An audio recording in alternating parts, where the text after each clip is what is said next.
Et bonsoir tout le monde, il est 21 h à ma montre et on se retrouve donc pour un live un peu particulier puisque ce n'est pas de la lecture cette fois-ci.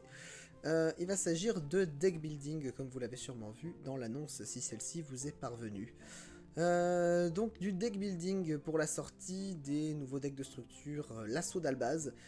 J'ai eu la joie et le plaisir de m'en faire procurer 3 par ma petite boutique chérie, ma boutique préférée New Game Info. Qui organise donc un WCQ dimanche.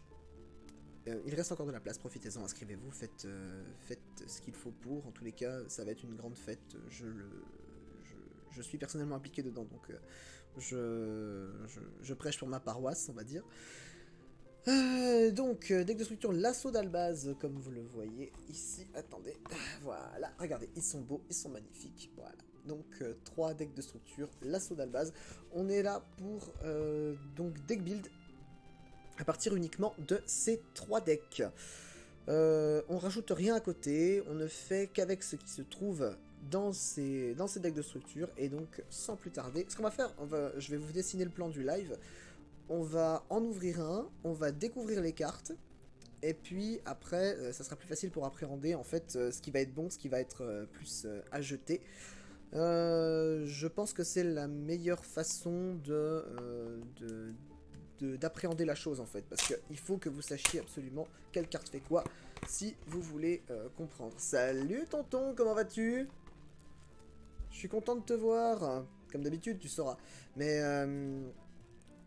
ouais, je suis content de te voir sur ce live, ça fait plaisir, parce que bon, tu m'avais dit que tu voulais reprendre, tu m'avais dit que Albaz, ça pourrait te tenter.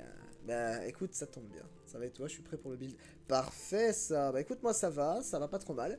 Par contre, si j'arrive à ouvrir le truc, en fait, c'est ça, c'est là qu'elle c'est l'as. J'ai peur d'abîmer la carte. J'ai peur d'abîmer la carte parce qu'en fait, comme vous le voyez, enfin non, vous le verrez pas, mais en fait, le plastique, mince, voilà, elle est en biais cette caméra, je crois.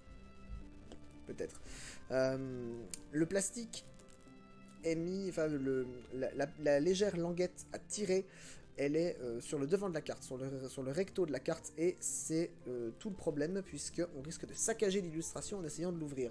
Donc bah écoutez, on va essayer avec autre chose parce que je ne me vois pas saccager un 4ème Mercourier Tribrigade. On va faire des trous. On va faire des trous de l'autre côté et on va prier pour que ça passe. Voilà. Alors là j'ai un trombone. On essaye de faire des trous. Le plastique c'est fantastique, exactement. En plus c'est pas écologique. Et tout ça, c'est rigolo, ça rime. Alors, que je sache où j'ai entamé mon truc. Je fais des trous, des petits trous, encore des petits trous, exactement. Ouais, alors par contre là c'est toute une aventure le fait de ne pas pouvoir les déballer. Tiens, salut, enfin re-salut du coup, Saint-Claudien39, j'espère que tu vas bien depuis tout à l'heure, que tu n'es pas trop fatigué par cette éprouvante journée de mise en place et d'installation du WCQ qui aura lieu le 17 à Verdun, à la Halle de Ciel, pardon. Oui, c'est une pub très mal dissimulée, je sais. Bon, on va se... Oh là! On va se... C'est bon, c'est bon. Je vous promets, c'est bon, c'est réussi, on a déballé le premier, tout va très bien, madame la marquise. Oula, il y a pas tout le monde qui aura la ref. Bien, bien. Même pas dissimulé du tout, oui. Ah bah ça, je te le fais pas dire, elle est pas dissimulée du tout. La subtilité, je l'ai mangée. Donc dans ce deck de structure, on a la joie et le plaisir d'avoir 46 cartes plus 5 jetons. 46 cartes, donc 40 cartes de main deck plus 6 cartes d'extra deck. Dont les 2 dragons que vous pouvez voir en cover card sur le deck de structure, hein, donc Lubellion et Miroir Jade, qui sont ici, ils sont beaux, ils sont magnifiques. Même à partir de 8h30, ouais, exactement. C'est vrai que pour l'horaire, je l'avais pas dit, mais c'est à partir de 8h30. Donc, bah écoutez, on va commencer par l'extra deck, je pense que c'est la partie la moins, comment dire, la moins conséquente, donc on va commencer par l'extra deck. Et on finira par le main deck, histoire d'être un peu original. De toute façon, là, c'est de la découverte. Donc, on va commencer par les nouveautés. Je pense que j'aurai moins besoin de m'étaler sur les... Oh, tiens, gros drop de kilobits par seconde. Je ne sais pas ce qui se passe. facile tout x3. Bah, pas tout à fait, pas tout à fait. Tout n'est pas à mettre en x3. J'ai un gros drop. Je sais pas ce qui se passe. Je suis pas sur la connexion de mes parents. Je suis sur ma connexion personnelle 4G de mon téléphone parce que nous avons des problèmes d'internet chez nous. Mais ouais, ah, tiens, c'est reviendu. Bon, alors du coup, je disais, on va commencer par les nouveautés avec tout d'abord le gros machin Miroir Jade, le dragon de la lame de glace. Voilà, il est beau, il est magnifique, il a 3000 d'attaque, et puis il est sympa, vous allez le voir. Donc, Miroir Jade, le dragon de la lame de glace, qui est un monstre Wyrm fusion de niveau 8 d'attribut ténèbres, disposant de 3000 d'attaque et de 2500 de défense, qui réclame Albaz le déchu, plus un monstre fusion, synchro, Xyz ou lien. Vous allez voir que c'est très intéressant à jouer avec Albaz. Vous ne pouvez contrôler qu'un seul Miroir Jade, le dragon de la barrière de glace. Dragon de la lame de glace, pardon. Barrière de glace, autre archétype. Le dragon de la lame de glace. Ça fait beaucoup de cartes. Bah oui, bien sûr. Une fois par tour, en effet rapide, vous pouvez envoyer un monstre fusion depuis votre extra deck au cimetière qui mentionne Albaz le déchu, hein, comme matériel, et bannissez un monstre sur le terrain, sans cibler, c'est très important. Et aussi, cette carte ne peut pas utiliser cet effet lors du prochain tour. Donc, vous le faites en effet rapide, vous pouvez le faire pendant votre tour, mais vous ne pourrez pas l'utiliser pendant le tour adverse, ou alors vous pouvez le faire pendant le tour adverse, mais vous ne pourrez pas l'utiliser pendant votre tour. C'est un choix, c'est en fonction de la situation. Si cette carte invoquée par fusion, contrôlée par son propriétaire, quitte le terrain à cause d'une carte de l'adversaire, durant la end phase de ce tour, vous pouvez détruire tous les monstres contrôlés par votre adversaire. Donc un petit rasage de board, on rase gratis, c'est 0 absolu qui fait à peu près le même effet. Même si 0 absolu est à peine plus permissif.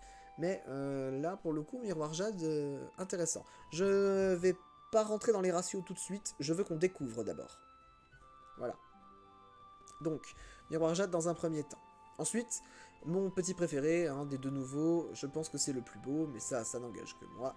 Je vais attendre qu'il y ait un petit peu que ça revienne, voilà. Je vous présente Lubellion. Il est beau, hein. J'adore ce monstre. Regardez comme il est beau. Regardez comme il est beau. Il est magnifique, Lubellion. Je l'aime. Je l'aime fort. Je le gnognis, pour ceux qui ont la ref. Lubellion, le dragon embrasé, qui réclame donc un monstre ténèbres, plus Albaz le déchu. C'est un monstre lumière, d'attribut lumière, oui, c'est ça. Niveau 8, disposant de 2500 points d'attaque et 3000 points de défense. Donc en fait, c'est le miroir inversé de Miroir Jade. Donc il réclame un ténèbre plus plus Albaz le déchu, pardon. Et dont l'effet est listé comme suit. Si cette carte est invoquée par fusion, vous pouvez défausser une carte, invoquer par fusion un monstre fusion de max niveau 8, excepté Lubellion, depuis votre extra deck en mélangeant les matériels fusion mentionnés sur celui-ci dans le deck, parmi vos monstres sur le terrain, dans le cimetière et ou vos cartes bannies face recto. Donc extrêmement permissif et une fusion quasiment gratuite en fait, puisque vous avez juste à réutiliser les mêmes matériels. Généralement, vous allez invoquer un autre monstre sans trop de problèmes, vous comprendrez très vite pourquoi. Le reste de ce tour, cette carte ne peut pas attaquer, et aussi, vous ne pouvez pas invoquer spécialement de monstres, excepté des monstres fusion depuis l'extra deck. Toujours pour le reste de ce tour. Hein. Vous ne pouvez utiliser cet effet de Lubellion, le dragon embrasé, qu'une fois par tour. Alors, le petit reproche que j'ai à faire à Lubellion, c'est qu'une fois qu'il a fait son effet de fusion, il n'est plus très actif, il n'est plus très utile, mais c'est celui qui va vous permettre d'enchaîner vos fusions, en fait. Donc... et de recycler aussi certaines de vos cartes, parce que vous allez voir que les Albaz le déchu, dans ce deck, ils partent très très vite, et donc on va avoir besoin de les récupérer, pour continuer à faire des fusions encore et toujours. Donc Lubellion, voilà. Et après, on est parti sur du connu, puisque ce sont 4 dragons qui ont été édités dans des éditions différentes, et qui sont, tous reliés plus ou moins à un archétype. On va commencer par Titaniclad, le dragon des cendres, Titaniclad qui est donc ce dragon-là, et qui est donc relié normalement dans le lore et depuis Révolution des Duellistes où il est apparu à l'archétype Dogmatica. J'ai fait tomber quelque chose. Les jetons du deck qui sont la malle, parce que oui, je vous l'ai pas dit, mais il y a 5 jetons qui sont fournis, et vous allez voir, ils sont tous très beaux. Voilà. Donc, si je trouve de la place sur mon bureau, c'est rempli de cartes sur mon bureau, c'est à faire une attaque cardiaque, je vous jure. Donc, Titaniclad. Titaniclad, donc, qui partage des caractéristiques communes aux 4 dragons, hein, qui est donc un dragon ténèbres de niveau 8 avec 2500 d'attaque et 2000 de défense. J'étais en train de vérifier pour Albion, mais c'est bien un monstre ténèbres aussi. Il faut Albaz de déchu, toujours. Hein. Vous allez voir que c'est vraiment la carte centrale du deck. Hein. C'est pas l'assaut d'Albaz pour rien. Plus un monstre avec 2500 d'attaque ou moins. Ou plus, pardon. Donc vous pouvez prendre un monstre adverse sans trop de difficulté avec des cartes comme Super Polymérisation ou Albaz. On va le voir. Gagne une attaque égale à la somme des niveaux d'origine des monstres utilisés pour son invocation fusion x 100.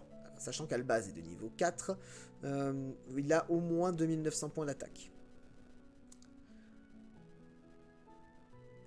Après que cette carte est invoquée par fusion, elle n'est pas affectée par les effets activés des autres monstres invoqués spécialement depuis l'extra deck le reste de ce tour. Donc ça, c'est extrêmement fort. C'est extrêmement fort parce que notamment, ça permet de ne pas craindre par exemple des grosses menaces comme Dragoon, comme DPE, comme tant d'autres choses encore. Hein. Le nombre de menaces présentes dans l'extra deck sont de véritables fléaux. Hein. Je pense au synchro Amépé aussi, hein, Tixiao et puis Chenging par exemple. Mais ouais, c'est très très intéressant. C'est très très intéressant cette protection. Même si elle ne dure qu'un tour, elle est très très acceptable, on va dire. Qu'est-ce que je voulais dire ensuite? Durant la end phase, si cette carte a été envoyée au cimetière, est dans le cimetière parce qu'elle y a été envoyée ce tour, vous pouvez ajouter à votre main ou invoquer spécialement soit un monstre Dogmatica, soit Albaz de déchu. Et vous allez voir les avantages d'invoquer Albaz de déchu pendant un tour où cette carte a été envoyée au cimetière, c'est plutôt rigolo. D'ailleurs, ils partagent tous cet effet, les 4 dragons dont on va parler là. Albion et Ténèbres et a besoin d'un lumière, Lubédion et lumière et a besoin d'un ténèbres. C'est exactement ça, tout à fait. C'est une belle symétrie, j'aime bien. En tout cas, moi j'aime bien les symétries comme ça, c'est mon petit esprit, c'est mon côté un peu matheux qui ressort, j'aime la symétrie. Le yin et le yang. On peut voir ça comme ça aussi, effectivement. On passe ensuite sur Brigrand. Brigrand, le dragon de la gloire. Il est là. C'est probablement le plus moche de tous les dragons. Je le trouve en tout cas pas très beau. Parce que c'est le dragon qui va avec les monstres Tribrigade. Et je pense qu'il avait besoin d'avoir cette allure un peu bestiale. Puisque ce n'est pas un dragon, c'est une bête. Il avait besoin de cette allure un peu bestiale. Il faut Albaz le déchu. Plus un monstre de minimum niveau 8. Alors, pour les stats, je vais pas vous la refaire, hein, c'est un monstre fusion ténèbres, bête, pardon, de niveau 8 avec 2500 d'attaque et 2000 points de défense. 2500 d'attaque, 2000 points de défense, niveau 8 ténèbres, c'est pour toutes les fusions qu'on va voir ensuite. Qui n'est pas destructible au combat. Et il faut Albaz de déchu, plus un monstre de niveau 8 ou plus. Donc vous voyez, là encore, c'est très très facile de voler des monstres intéressants à votre adversaire. Tant que vous contrôlez cette carte invoquée par fusion, votre adversaire ne peut pas cibler d'autres monstres que vous contrôlez avec des effets de monstres. Donc ça peut être très intéressant. Je vais pas vous la refaire, elle la refait quand même. Ça s'appelle une prétérition. On croirait voir l'animé avec genre de cupidité. Ouais, c'est vrai. Non, le pot plutôt. Dans l'animé, c'est plutôt pot de cupidité qu'ils utilisent plutôt que la jarre. La marmite d'avidité, la fameuse. Donc oui, votre adversaire ne peut pas cibler d'autres monstres que vous contrôlez avec des effets de monstres. Durant la end phase... Oui, mais t'as l'image. Oui, j'ai l'image. Mais tu t'es planté quand même. Durant la end phase, si cette carte est dans le cimetière parce qu'elle y a été envoyée ce tour, vous pouvez ajouter à votre main ou invoquer spécialement soit un Albaz, soit un monstre Tri-Brigade. Voilà, Tri. Oui, j'ai bugué. Donc, Brigrand qui est sympa aussi pour aller choper les monstres adverses de haut niveau. Bien sûr, bah, pas les liens, pas les Xyz, mais ça fait quand même le taf, vous allez voir. Ensuite, un des plus rigolos, je pense. Un des plus rigolos, c'est Sprint, le dragon fil-fer. Qui ne ressemble absolument pas à un dragon, c'est normal parce que c'est une machine. Voilà, il est beau, il est magnifique. Qui réclame donc Albaz de déchu plus un monstre à effet invoqué spécialement ce tour. Le prochain qui me demande les stats, je le banne. Je l'ai dit, parce que je l'ai refaite alors que j'aurais pas dû la refaire, donc celui qui me demande les stats, je le banne. Ou je le TO. Je verrai. Durant votre main phase, vous pouvez déplacer cette carte que vous contrôlez dans une de vos autres monstres main, puis vous pouvez détruire toutes les autres cartes face recto dans la colonne de cette carte. C'est drôle, n'est-ce pas? C'est quand même plutôt rigolo. Vous le déplacez dans la colonne que vous voulez, puis après, hop là, tac, tout ce qui est dans la colonne, ça dégage. Sprint, c'est... Bon, ça joue avec la mécanique des sprint guns, hein, de colonne en colonne, mais c'est très très intéressant, Sprint. J'aime beaucoup en tout cas, c'est un monstre que j'aime beaucoup. Puis bon, un monstre à effet invoqué spécialement ce tour, si on réussit à invoquer Albaz pendant le tour adverse, vous allez voir, c'est très très amusant. Durant la phase, évidemment, si cette carte est dans le cimetière parce qu'elle a été envoyée ce tour, vous pouvez ajouter à votre main ou invoquer spécialement soit un Sprint Guns, soit un Albaz, depuis votre deck, évidemment. Donc, Sprint des violents. Ah, tiens, automode. Un retenu, un message pour la raison suivante, terme à caractère... Ah ouais, terme à caractère sexuel. Parce que violent, c'est comme le verbe qui signifie pénétrer une fille sans son consentement à la troisième personne du pluriel. À la troisième personne du pluriel. Non mais c'est... Oui. Sprint des violents, oui. Non mais je l'autorise. Ouais, ouais. C'est ça. C'est exactement ça. Bon, écoute. Attends, mais il y a des notifs de ouf là. Il s'est passé quoi là? Excusez-moi. Hop. Voilà, on débarrasse un peu le portable. Ensuite, on va finir... Et c'est faux, pas que les filles. Salut Xev, enfin recoucou Xev. Donc, on va finir par un des meilleurs et un de ceux qu'il va vous falloir absolument jouer en x3 parce que c'est trop fort. Albion, c'est pas le plus beau, mais c'est un des plus forts donc on le joue. Voilà, je voulais faire mon chiant. Ah bah bravo, c'est réussi. De toute façon, vous avez saisi l'idée. Voilà, na. Albion, donc le dragon marqué, qui est donc, enfin qui est donc un dragon cette fois-ci. C'est véritablement un dragon. Il faut Albaz de déchu plus un monstre lumière. C'est pas un problème dans le deck. Vraiment, c'est pas un problème.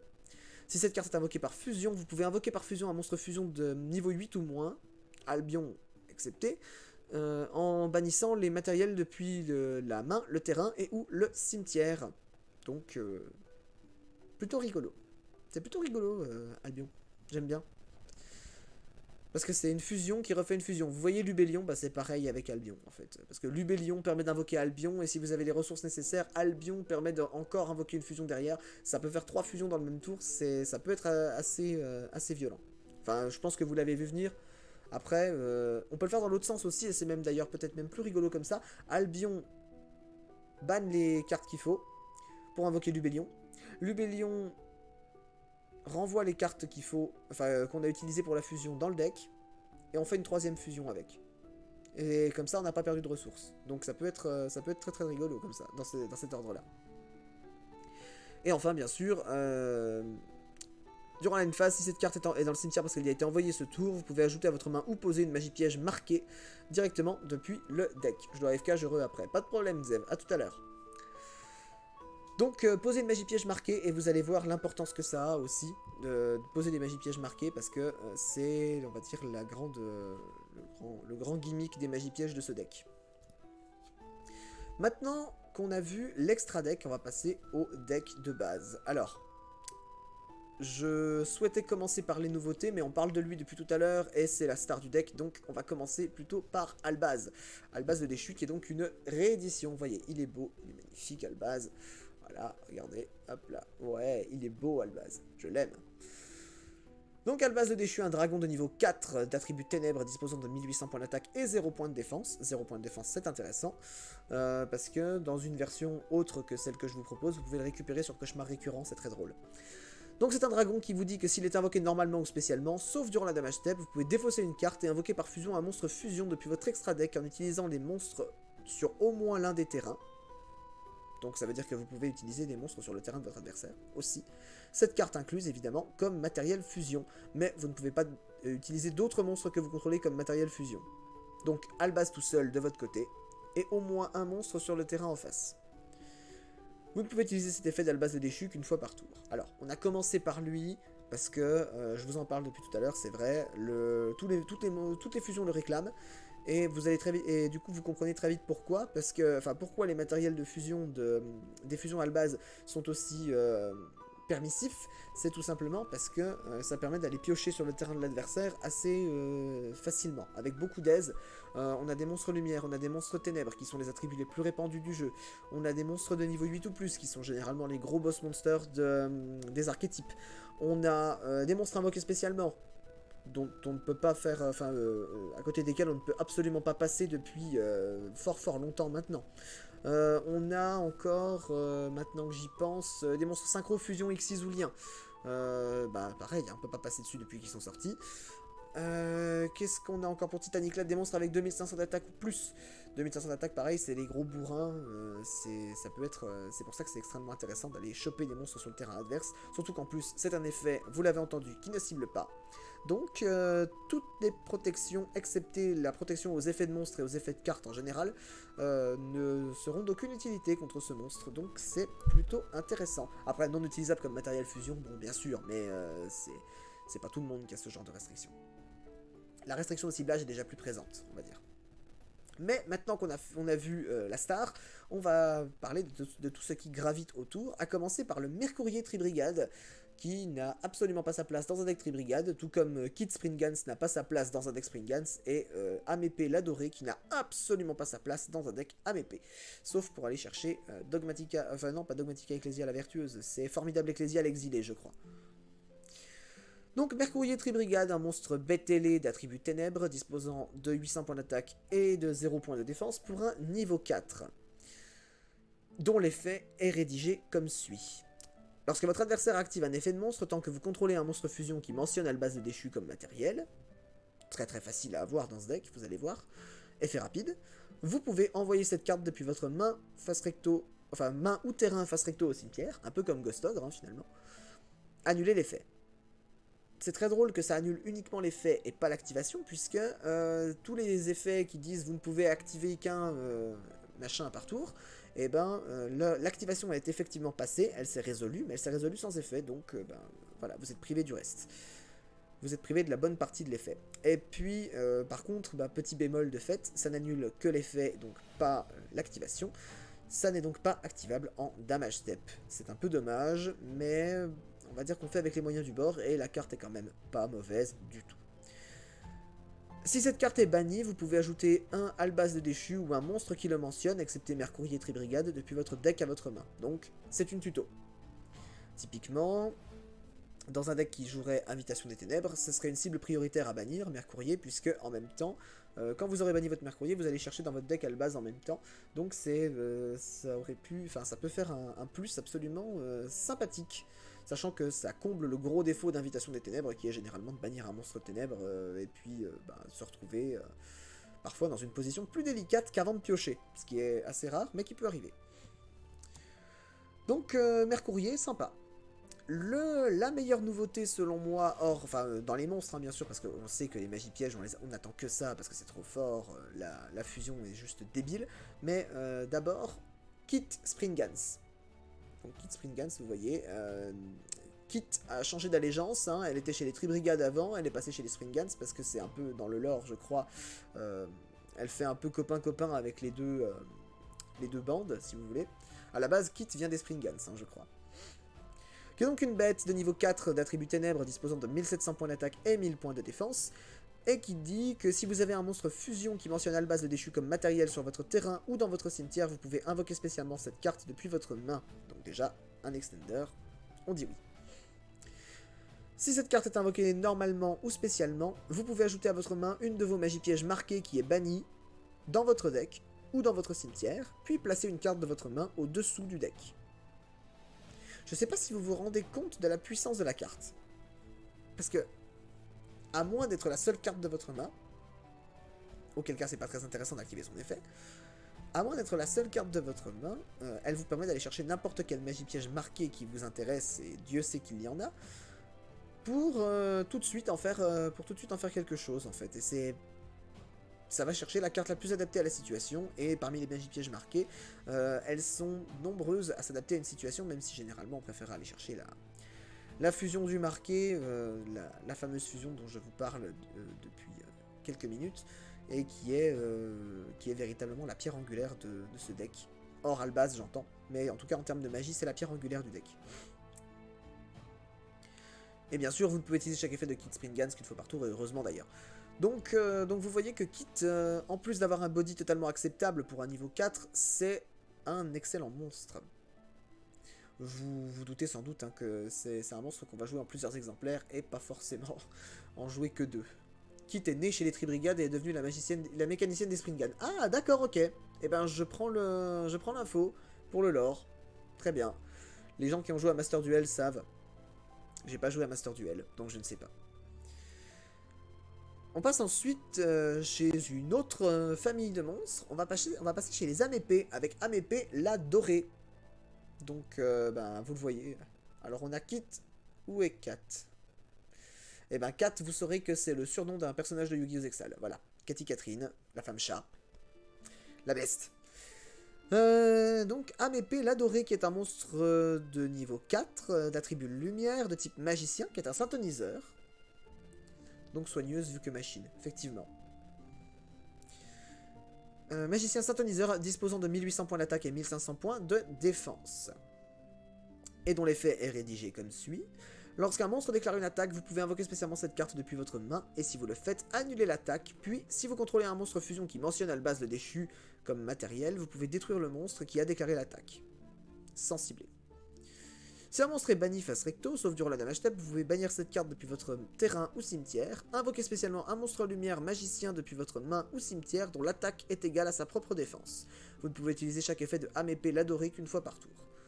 Donc, bah pour le coup, en dehors de son score d'attaque, moi je suis pas forcément très chaud sur cette carte. Après, vous en avez l'opinion que vous voulez, mais je ne suis pas forcément très chaud sur cette carte.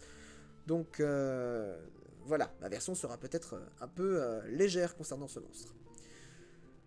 Ah, bah là voilà.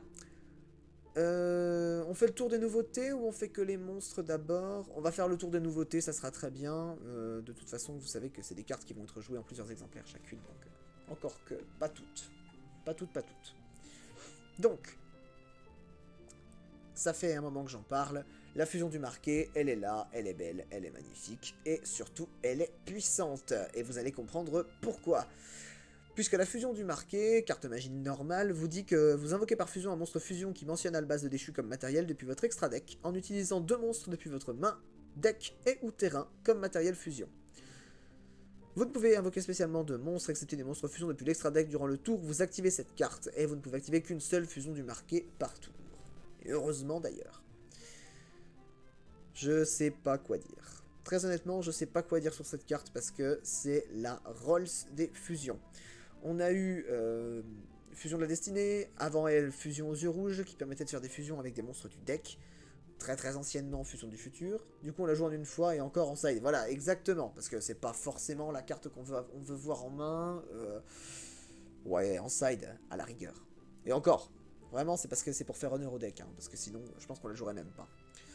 Donc, des cartes qui utilisent des matériels depuis le deck, on le sait, c'est beaucoup trop fort. On connaît la popularité de Anaconda Vert près d'Aplante. Tout faire depuis le deck, c'est trop fort. C'est juste beaucoup trop fort. Donc, voilà, fusion du marqué.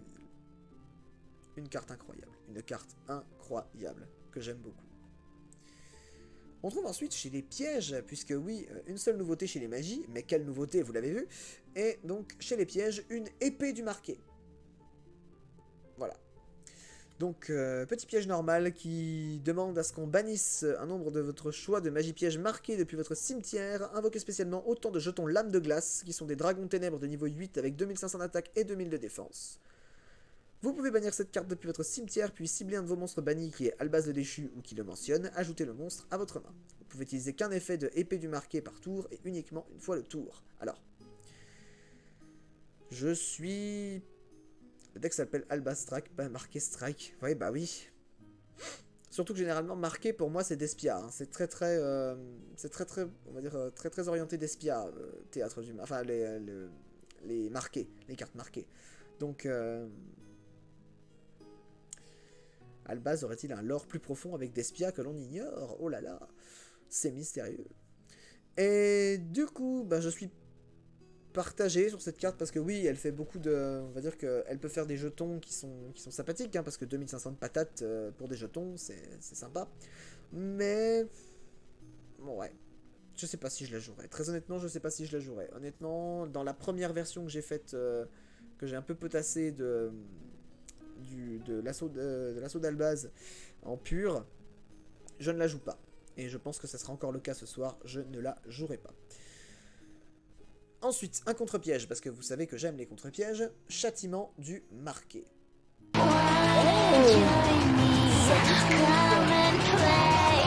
Eh ben écoutez, bonjour, bonsoir à tous, bonsoir à toutes, j'espère que ça va, merci pour le raid, Trif, ça me fait très plaisir. Excusez-moi, j'en éternue du coup, vous voyez, je suis peut-être allergique au raid, ça serait dommage. Mais en tous les cas, ouais, bienvenue à tous, prenez un siège, installez-vous, et profitez du stream, j'espère que ça vous plaira. Notif trop forte.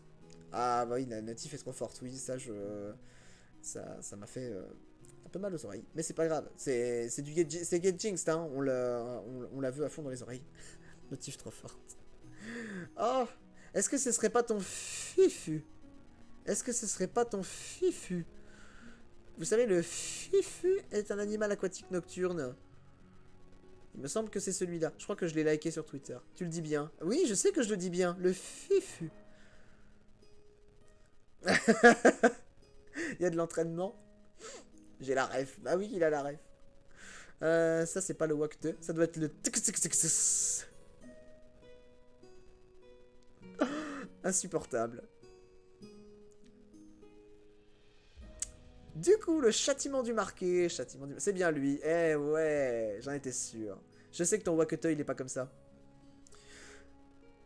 Ah, le voilà le Wakte. Voilà, l'imote Wakte. Et qu'ils ont tous les trois des animaux aquatiques nocturnes, hein, vous le savez.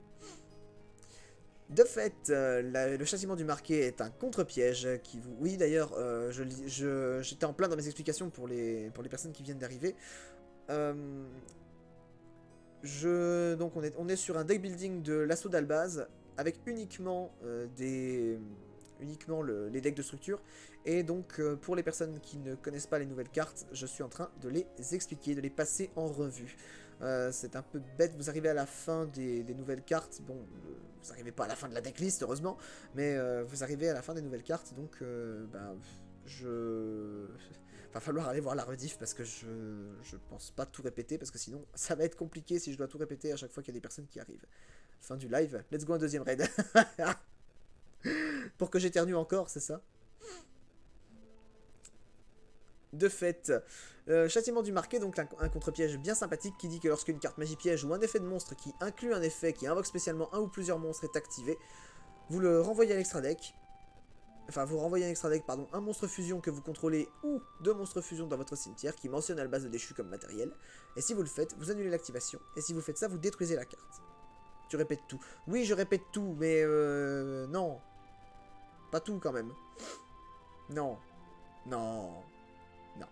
De toute façon, tu auras raté l'annonce du follow, nouvelle depuis quelques jours. Je répète tout, je répète généralement en fonction de quand je parle d'un combo, par exemple pour les personnes qui n'étaient pas présentes avant, parce que ça peut être utile de voir en quoi le combo est intéressant, mais je répète pas tout le temps quand même. C'est pour bien faire rentrer des trucs dans le crâne. De fait, deuxième effet de châtiment du marqué, vous pouvez bannir cette carte depuis votre cimetière, puis cibler une magie piège marquée, excepté un châtiment du marqué dans votre cimetière, ajoutez-le à votre main. Excusez-moi, c'est un rotuto. Allez, bonne soirée. Eh ben écoute, la bonne soirée à toi, Trif, c'est très gentil d'être passé, merci à toi. Je dois y aller. Eh bien, vas-y, je ne te retiens pas davantage, même si c'est bête, tu ne seras passé qu'en coup de vent. Je te dis, la bonne soirée, la bonne nuit, finis bien, bois de l'eau. Tchuss. J'ai une autre technique pour faire rentrer des trucs dans le crâne. La batte de baseball, ça marche très bien. Et donc, bien sûr, vous ne pouvez utiliser qu'un effet de châtiment du marqué par tour, et heureusement, parce que c'est déjà suffisamment fort comme ça. On a vu Albaz, et du coup, on va pouvoir passer à autre chose. Alors, c'est Albion, là aussi, mais c'est Albion avec des mèches. Et Albion avec des mèches, il est rigolo, moi je l'aime bien. L'art de lui faire perdre du temps, le lancer sur un autre sujet. Oui, mais non, arrêtez s'il vous plaît, parce que sinon le live va durer jusqu'à 5h du matin, et moi 5h du matin, normalement je me lève. Donc, voilà, tout ce que j'ai à dire. Donc Albion, le dragon obscur, un monstre dragon ténèbres de niveau 8, disposant de 2500 points d'attaque et 2000 points de défense, extrêmement facile. J'ai une blague qui me vient là, tu as la même que moi en tête, Nurgle. Le nom de cette carte devient Albaz de déchu tant qu'elle est sur le terrain ou dans le cimetière, donc bien pratique pour faire des fusions, vous en conviendrez. Si cette carte est dans votre main ou cimetière, vous pouvez envoyer un Albaz de déchu ou une magie piège marquée depuis votre main ou deck au cimetière et appliquer l'effet suivant, selon d'où vous l'avez envoyé. Si vous avez envoyé une carte depuis votre main, vous pouvez invoquer spécialement Albion depuis votre main ou depuis votre cimetière selon l'endroit où il se trouve. Et si vous l'avez envoyé depuis le deck, vous pouvez placer Albion au-dessous du deck. Puis si vous avez placé cette carte dans votre main... Quoi? Si vous avez placé cette carte depuis votre main...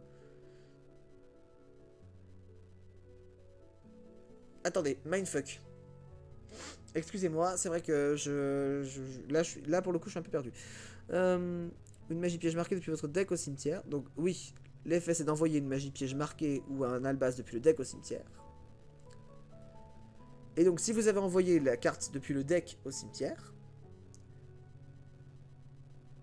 vous placez Albion sous le deck. Et si vous l'avez placé depuis votre main, voilà c'est ça. Si vous avez placé Albion depuis votre main sous le deck, vous piochez une carte. Mais si vous l'avez placé depuis votre cimetière, bah juste il est dans votre cimetière. Enfin il est sous votre deck et c'est tout. Voilà. Ouf. Pendant un instant, j'ai failli perdre mon statut. Du coup, Albion est intéressant dans la mesure où il se substitue à Albaz, et vu le nombre de fusions qui réclament Albaz, bah toutes en fait, ça va être extrêmement intéressant de le jouer. C'est pour ça qu'il faut le jouer, absolument. Et ensuite, une carte qui n'a rien à faire là, selon moi, encore que, mais enfin... C'est la seule représentante de son archétype, donc c'est un peu étrange de la trouver là.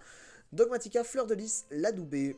Alors, c'était une carte qui était donc apparue en secret rare dans l'ascension du dueliste, réédité en ultra rare dans la Teen Box 2021. Elle est donc ici en commune pour notre plus grand plaisir. C'est un magicien de niveau 8 d'attribut lumière, disposant de 2500 d'attaque et 2500 points de défense, qui permet pendant la main phase, si un monstre invoqué spécialement depuis l'extra deck est sur le terrain, en effet rapide, d'invoquer spécialement Fleur de Lys depuis votre main. Puis, si vous contrôlez un autre monstre Dogmatika, vous pouvez annuler les effets d'un monstre face recto sur le terrain, sans cibler, c'est important. Jusqu'à la fin de ce tour, évidemment. Lorsque votre monstre Dogmatika déclare une attaque, vous pouvez faire gagner 500 d'attaque à tous les monstres Dogmatika que vous contrôlez actuellement. Donc même si Fleur de Lys déclare une attaque elle-même, hein, c'est un monstre Dogmatika, donc elle se fait gagner 500 à elle-même, et à tous les monstres qui sont de sa famille finalement. Vous ne pouvez utiliser chaque effet de Dogmatika Fleur de Lys l'Adoubé qu'une fois par tour. Voilà. Donc Fleur de Lys... même si on est très content de la retrouver, Fleur de Lys... on est content de la retrouver, mais on sait pas trop pourquoi elle est là. Elle fait des fusions pour Albion. Enfin, c'est un matériel pour Albion, je suis d'accord. Mais... il y avait mieux à rééditer peut-être que Fleur de Lys. Je suis mitigé sur cette carte.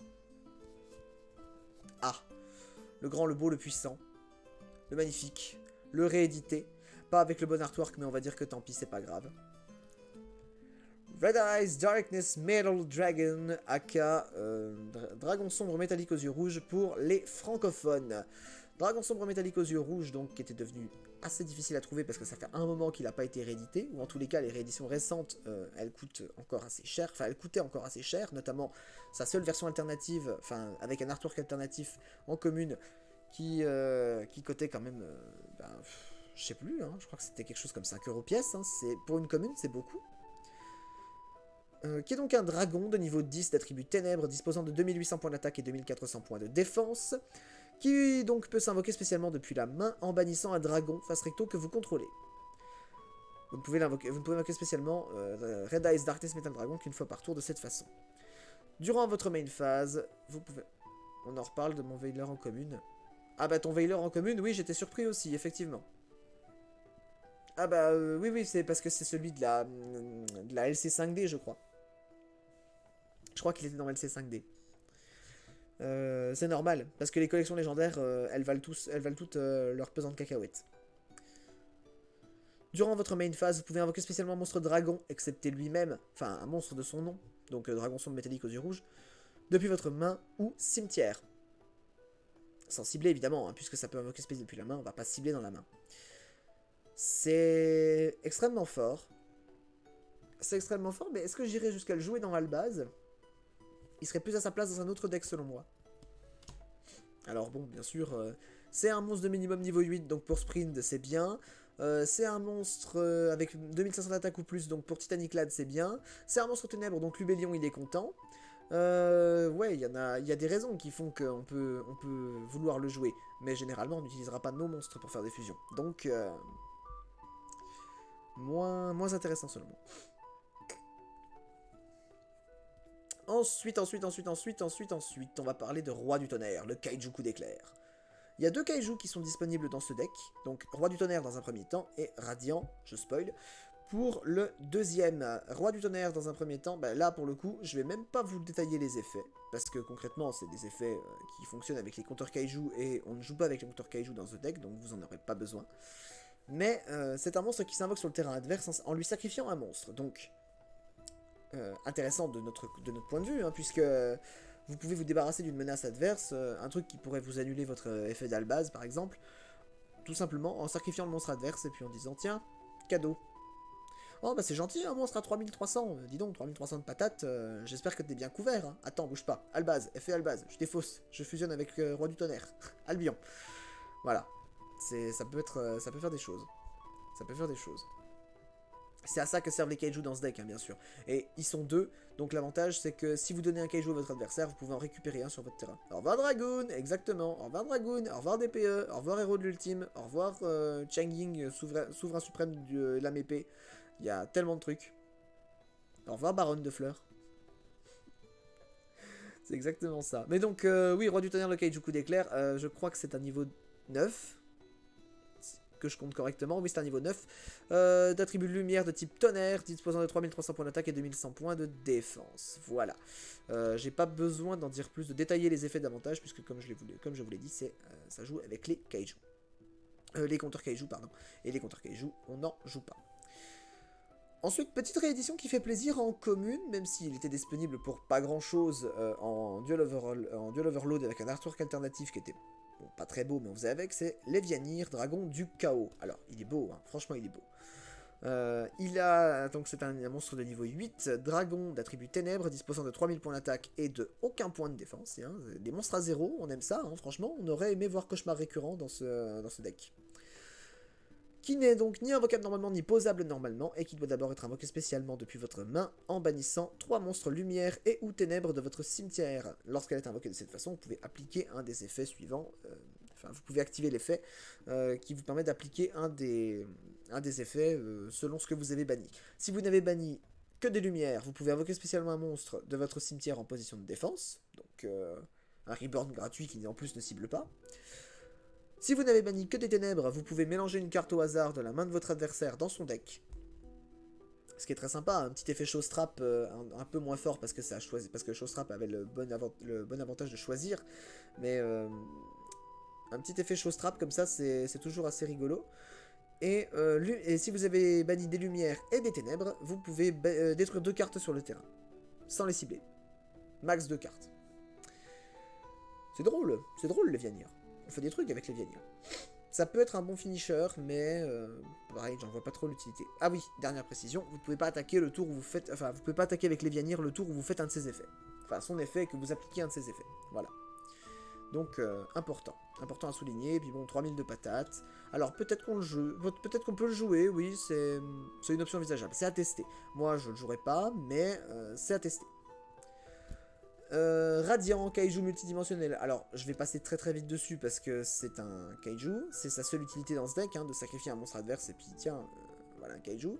Et donc de se faire fusionner ensuite derrière. C'est un niveau 7, hein, 2800 d'attaque, 2500 de défense, ténèbres, démons. Donc, rien de plus à dire sur le sujet. J'ai assez couvert le bénéfice des kaiju avec Roi du Tonnerre, le kaiju coup d'éclair. On parle ensuite de faux artefacts. Alors, Faux artefact très très populaire en tournoi en ce moment, puisque évidemment elle peut être ramenée depuis le deck avec l'effet de Dagda artefact, et vous pouvez la détruire généralement très très facilement avec l'effet. C'est pas ce que vous croyez que je gratte, hein, c'est mon genou. Vous pouvez la détruire avec l'effet de votre exécuteur phénix destructeur, héros de la destinée, pour pendant le tour adverse l'invoquer spécialement et le comment dire activer son effet, donc qui vous permet de priver votre adversaire d'extra deck pendant un tour complet, ce qui est extrêmement fort dans la méta. Parce que bon, Amépé ne peut pas faire ses synchros, Albaz de fait ne peut pas faire ses fusions. Il y a quoi encore? Il y a beaucoup de decks jouent sur l'extra deck actuellement, hein. Même Dritron, Prankids aussi, enfin il y a pelleté de decks qui comptent sur leur extra deck pour gagner. Et ben faux, elle dit tout simplement non. Tir groupé sur Dragon Blanc Destruwivre et Dragon Noir Effon Serpent, qui sont donc deux monstres qui vont par paire. L'un ne va pas sans l'autre, généralement, puisque vous allez voir, dans leur effet, c'est assez explicite. Dragon Blanc Destruwivre possède 1700 points d'attaque et 1800 points de défense, c'est un dragon lumière de niveau 4. Effon Serpent, quant à lui, vouivre sur vouivre, bien sûr. De toute façon, je m'y attendais, je la chantais pas plus tard que ce matin, donc parfaitement normal. Donc le dragon blanc Destruwivre et le dragon noir Effon Serpent, disais-je. Dragon noir Effon Serpent est le miroir de Destruwivre, il a les stats inversées, hein, 1800 d'attaque, 1700 points de défense, niveau 4, ténèbres, dragon, voilà. Destruwivre s'invoque spécialement depuis la main, uniquement d'ailleurs, hein, c'est un monstre Nomi, en bannissant un monstre ténèbres de votre cimetière, et si Destruwivre est envoyé du terrain au cimetière, vous pouvez ajouter à votre main Effon Serpent. Effon Serpent, quant à lui, s'invoque en bannissant un monstre un monstre lumière pardon, du cimetière, et il s'invoque spécialement depuis la main. Et s'il est envoyé du terrain au cimetière, vous pouvez ajouter un dragon blanc Destruwivre depuis votre deck à votre main. Alors, ces petits dragons, ils sont limités, hein, bien sûr, un chacun par deck. C'est un peu dommage, mais on fait avec. Et du coup, ça permet de... Enfin, je veux dire, ça peut permettre quelques combos. En l'occurrence, moi, je pense que je ne les jouerai pas. Il y a de bonnes chances que je ne les joue pas. Donc à réserver pour d'autres decks. Mais ils sont là, ils sont présents. Et puis, toujours encore un peu recherchés parce que Dragon Link rôde. L'ombre de Dragon Link plane sur les tournois. Et je suis sûr qu'on va en voir au WCQ. Hein, c'est un archétype que les gens aiment bien. Ensuite, une très très bonne réédition, une réédition qui fait plaisir à voir, je crois que c'est la première. J'ai comme un doute, mais il me semble que c'est la première de sa première réédition. Je parle du Seigneur des Étoiles, Seifert. Donc, Seifert, c'est un dragon. Un dragon de lumière, disposant de 1800 points d'attaque et 0 points de défense, de niveau 4, qui a deux effets sympas. Le premier qui vous dit que vous pouvez envoyer un nombre de votre choix de monstres dragons de votre main et ou face recto sur le terrain au cimetière, pour ajouter un monstre dragon depuis votre deck à votre main, dont le total des niveaux est égal à la somme des niveaux des monstres que vous avez envoyés au cimetière par cet effet. Donc ça permet, en l'envoyant lui-même, d'aller chercher directement un dragon de niveau 4, comme par exemple le bien nommé Albaz le Déchu. Voilà, c'est une manière de voir la chose, ou d'aller chercher le monstre qui va suivre d'ailleurs, mais c'est un teasing, je vous tease. Vous pouvez bannir cette carte depuis votre cimetière, puis cibler un monstre lumière ou ténèbres dragon de niveau 8 dans votre cimetière, ajoutez-le à votre main. Ça permet de, par exemple, recycler une fusion de Albaz. De mémoire, il n'y a pas de dragon de niveau 8 dans ce deck, donc faudra trouver les dragons de... Excusez-moi. Les dragons de l'extra deck comme cible pour le deuxième effet de Seifert. Bien entendu, vous ne pouvez utiliser chacun des effets de Seifert qu'une fois par tour. Très très bonne carte, très bonne carte au demeurant. Je la jouerai sans doute dans Hieratic. Je suis pas sûr encore de la jouer dans Albaz. En tout cas, dans la version que j'ai en tête, je pense que je ne la jouerai pas. Mais sait-on jamais. Les jours de Dragon Link sont comptés. Dans Default, la nouvelle fusion Albaz utilise tous les monstres dragons adverses. Ouais, exact, tout à fait. Ça va être sympa. Je pense que ça va être très sympa. Utiliser tous les dragons adverses, ça va être très drôle, je pense. Quand t'as le bonheur de prendre à la fois Bouillant, Dragon Rouge, Arc Démon des Abysses, comment il s'appelle, Dragon Sauvage, Charge Borel, et puis, je sais pas, n'importe quel autre dragon adverse, ça peut être, c'est jouissif, je veux dire, tu peux pas ne pas te satisfaire de ça. Ensuite, alors, au niveau des monstres, là, on a un monstre qui a un pavé, hein, clairement, en termes de texte. C'est Veilleur de la magie du dragon. Donc, bah voilà, hein, Veilleur de la magie du dragon, qui était une promo à la base, hein, promo dans une teen box, dans la teen box Yugi, je me souviens. C'était dans la teen box Yugi, la jaune, vous savez, pas la, l'autre, je sais plus ce que c'était comme teen box. Non, je crois qu'il y a une seule teen box Yugi d'ailleurs. Hieratic Sphere. Bah, Hieratic Sphere, oui. Oui, sphère hiératique soit hiératique des sphères célestes, ouais, bien sûr. Donc Veilleur de la magie du dragon, un niveau 4 dragon disposant de 1800 points d'attaque et 1300 points de défense. C'est un monstre ténèbres, ce qui nous arrange bien aussi. Dragon. Qui vous dit que s'il est invoqué normalement ou spécialement, vous pouvez défausser une carte pour aller chercher une magie normale polymérisation ou magie normale fusion dans votre deck et l'ajouter à votre main. Donc vous pouvez aller chercher votre fusion du marqué par exemple. Vous pouvez révéler un monstre fusion dans votre extra deck et vous invoquer spécialement un des matériels qui est listé précisément dessus en position de défense face verso sur votre terrain. Ça vous permet de ramener Albaz plus rapidement. J'aime beaucoup. J'aime beaucoup Veilleur de la magie du dragon. Vous ne pouvez utiliser chaque effet de Veilleur de la magie du dragon qu'une fois par tour, et vous ne pouvez invoquer spécialement de monstres, excepté des monstres fusion depuis l'extra deck, sauf, durant le tour, vous activez cette carte, un effet de cette carte. Donc, on est très très clairement sur un monstre qui va aider l'invocation fusion. C'est, je pense, une carte à jouer dans ce genre de deck. Parce que là, même si on est sur un deck avec beaucoup de très très bonnes rééditions, ce sont beaucoup de très très bonnes rééditions qui ne sont selon moi pas à leur place. Donc c'est là pour le coup c'est intéressant de voir Veilleur de la magie du dragon là-dedans, parce que il y est totalement intégré.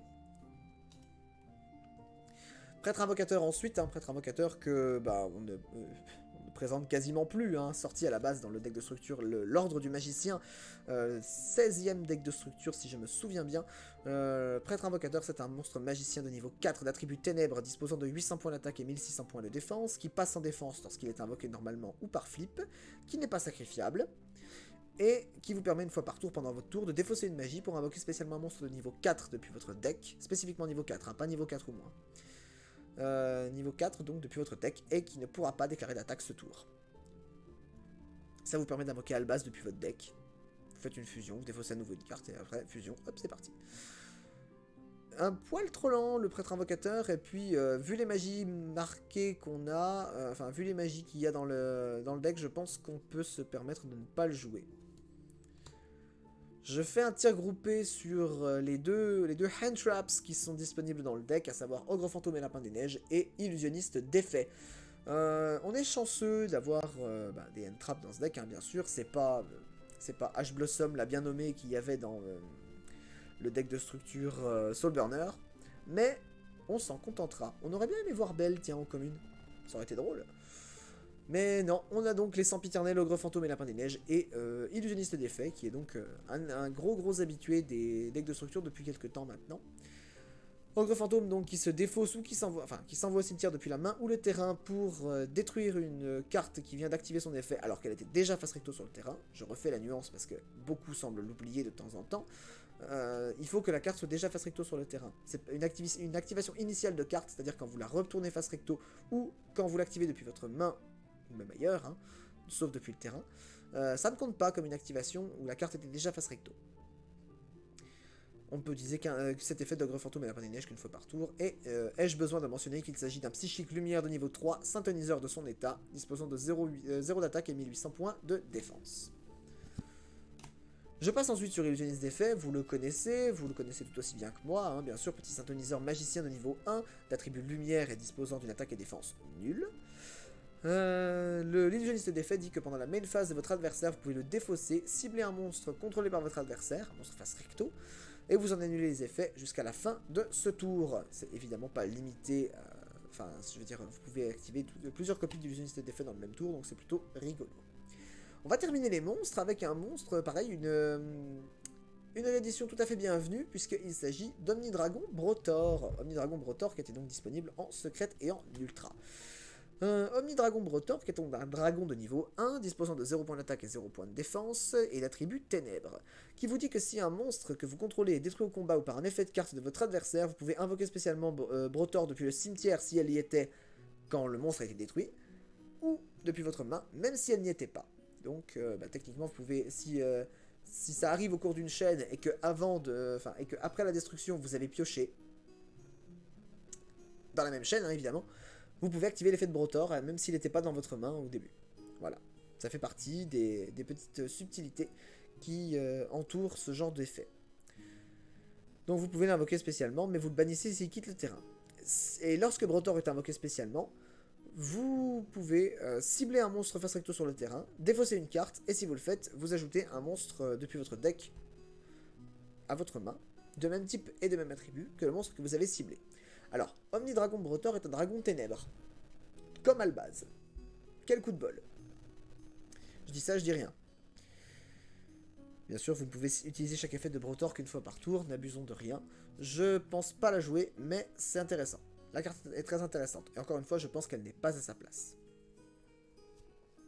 On aborde ensuite les magies pièges avec d'abord la perte du marqué. Voilà. Petite magie continue, là, sympa. Vous allez voir, les effets sont sympas aussi. L'activation de vos cartes et effets qui inclut un effet qui invoque par fusion un monstre fusion ne peut pas être annulé. Rien que ça, c'est déjà extrêmement fort. Parce que vous avez l'équivalent de effondrement magique, quasiment. Puisqu'il y a également la ligne de texte suivante hein, qui vous dit que « Et aussi, votre adversaire ne peut activer ni de carte ni d'effet lorsqu'un monstre est invoqué par fusion de cette façon. » Xev, t'as loupé la fin des monstres. Mais c'est des monstres que tu connais généralement, donc ça devrait aller. Donc oui, la perte du marqué, donc un petit effet effondrement magique qui sécurise votre invocation fusion. Donc tout à fait acceptable et même carrément bien pour ce genre de deck. Ensuite, si un monstre... si vous invoquez par fusion un monstre fusion, vous pouvez ajouter un Albaz de déchu ou un monstre qui le mentionne depuis votre deck à votre main. Donc ça, rien que ça, c'est super fort. C'est de la tuto, on aime la tuto, puisque ça permet d'aller chercher les cartes qu'on veut plus rapidement. Donc, perte du marqué, très très bonne carte, évidemment, on peut utiliser cet effet de perte du marqué qu'une fois par tour. Mais, ouais, très très très bonne carte au demeurant, la perte du marqué. Je pense qu'il faudra en jouer plusieurs exemplaires, peut-être au moins 2, je pense. On continue ensuite avec une petite carte de Lightning Overdrive, si mes souvenirs sont bons, édité en super à la base. Il s'agit de marqué en blanc. Alors, on a eu marqué en rouge ensuite, marqué en blanc, marqué de bonne humeur, voilà. Les cartes marquées, c'est pas ça qui manque. Mais là, pour le coup, ils ont choisi de rééditer marqué en blanc. Et vous allez comprendre pourquoi. Alors, je vois que la batterie de mon téléphone se vide extrêmement vite. Je vous demande quelques secondes, le temps pour moi de le brancher. Je run.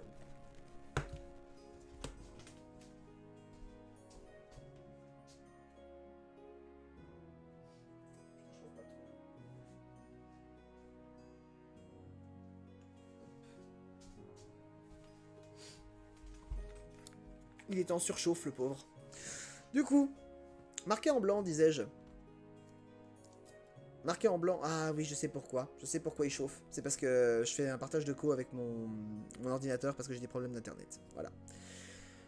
Marqué en blanc, disais-je, vous permet d'invoquer par fusion un monstre fusion depuis votre extra deck en utilisant des monstres depuis votre main ou terrain comme matériel, y compris, dont obligatoirement un monstre dragon dans le lot. Vous pouvez aussi bannir des monstres depuis votre cimetière comme matériel si vous utilisez Albaz le déchu comme matériel fusion depuis votre main, terrain, ou en se bannissant lui-même depuis votre cimetière.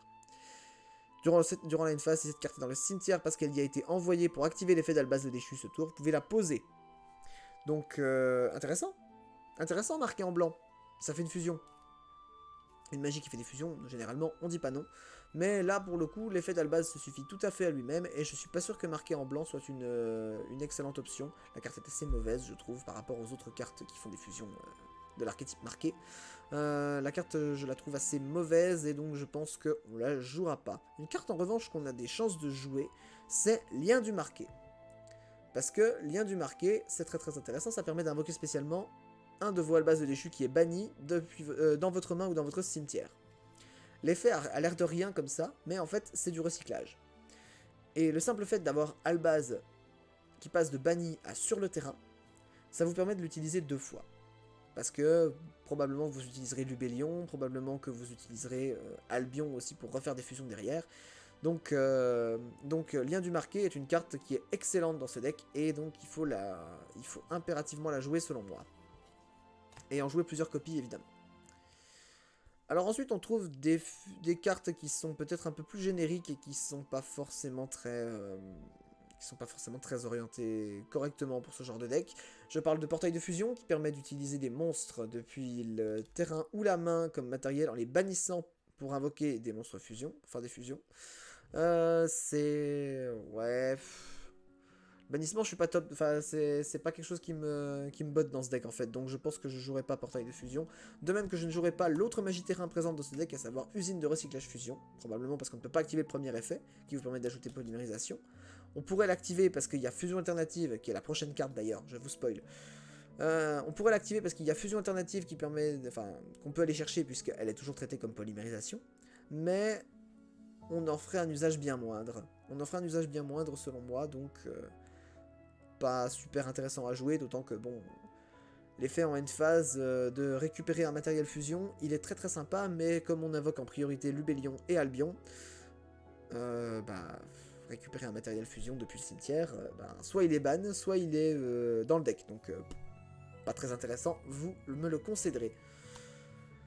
Fusion alternative ensuite, fusion alternative qui se substitue à polymérisation, elle est toujours traitée comme polymérisation, y compris dans le deck, ce qui fait que vous ne pouvez pas jouer 3 polymérisations et 3 fusions alternatives, il va vous falloir faire un choix. Donc il vous permet d'invoquer par fusion en utilisant des monstres depuis votre terrain uniquement comme matériel, mais qui a l'avantage non négligeable de se bannir depuis le cimetière pour renvoyer un monstre fusion depuis le cimetière à l'extra deck et permettre de piocher une carte supplémentaire. Peut-être la carte de la victoire, on sait jamais, hein. Mais pour le coup, fusion alternative, je suis assez partagé et je pense que je ne la jouerai pas. Sarcophage doré, donc pareil, je me pose encore la question de savoir pourquoi elle est là. Je sais que le deck joue pas mal avec les monstres bannis, mais j'arrive pas à lui trouver de véritable plus-value dans un deck Albaz pur. Donc sarcophage doré qui vous permet de bannir face recto une carte depuis votre deck, et dans 2 tours vous la récupérez. Durant votre deuxième stand-by phase après activation de sarcophage doré, vous la récupérez dans votre main. C'est très très moyen, franchement c'est très très moyen. Et dans ce deck je pense qu'elle n'a tout simplement pas sa place. Donc on la jouera pas. On ne la jouera pas, c'est plutôt officiel là-dessus, je me mouille pas trop en disant ça. Pot de l'extravagance, ensuite, une excellente réédition. Pot de l'extravagance, on est très très content de l'avoir enfin en commune. Parce que carte encore assez recherchée du fait qu'elle n'a été éditée que dans des raretés élevées. Hein, soit c'est une secrète, soit c'est une ultra. Donc, Pot d'extravagance, on est content de l'avoir un peu décoté, parce que la carte était forte, et elle l'est toujours maintenant, vous allez comprendre, parce qu'au début de votre main phase 1, vous pouvez mélanger votre extra deck, hein, et bannir face verso, 10 cartes face verso de votre extra deck. Je dis face verso 2 fois, parce que c'est dit comme ça sur la carte, parce que vous ne pouvez pas utiliser vos pendules face recto de l'extra deck. Donc vous en bannissez 3 ou 6, et selon le nombre de paquets de 3 que vous avez fait, vous piochez une ou 2 cartes. Voilà. Pour 3, vous piochez une carte, pour 6, vous en piochez 2. Et pour le reste de ce tour, vous êtes contraint à ne pas pouvoir piocher de cartes par des effets. Vous pouvez en ajouter à votre main, mais vous ne pouvez pas en piocher. C'est pas très grave. Mais donc c'est pour ça, je pense que Pot de l'extravagance est une excellente réédition. Je suis très très content de la revoir. Mais elle n'est pas à sa place parce que le deck joue trop sur l'extra deck. Alors, vous allez me dire, on joue les cartes en plusieurs fois, donc ça serait jouable. Vous voyez, on va pas bannir nos 3 exemplaires de Albion ou de Lubellion sur un seul pot d'extravagance. C'est vrai, je ne peux pas vous donner tort là-dessus, mais vous risquez de passer à côté de cibles, de cibles à vos fusions, et donc c'est pour ça que je pense que la carte s'est trompée un peu de deck de structure. Elle aurait été bien plus à sa place dans un deck charmeuse, vous voyez. Mais charmeuse n'ayant pas d'extra deck attitré, et s'il en avait, il le jouerait, elle n'avait pas sa place ici. Donc elle est sortie dans le bon produit, mais on la jouera pas dans ce deck là. Appelé par la tombe, ensuite, je suis pareil très très content de revoir Appelé par la tombe dans cette deck de structure. On est très content de revoir Appelé par la tombe parce que c'est une carte incroyable contre les hand traps. On espère qu'elle reviendra à 3 avec la prochaine banlist parce qu'on a bien vu que Désignateur de la suppression c'était un flop complet. Beaucoup trop hype cette carte, alors que Appelé par la tombe par exemple, hein, c'est simple, rapide et efficace. Vous ciblez un monstre dans le cimetière de votre adversaire, vous le bannissez, et si vous le faites jusqu'à la fin du prochain tour, ses effets et les monstres, enfin, ses effets et les effets activés et les effets sur le terrain de monstres de même nom ne sont plus, sont automatiquement annulés. C'est long 2 tours, c'est extrêmement long. Donc, appelé par la tombe, qui peut faire un véritable carnage quand il est joué correctement, sachant qu'en plus ça peut ôter une cible à un effet qui pourrait reborn ou que sais-je. Ouais, appelé par la tombe, donc à jouer seulement en une fois, malheureusement, puisqu'elle est limitée. Et dernière bonne réédition au niveau des magies, je pense que c'est plus du tout Gouverneur des Ténèbres.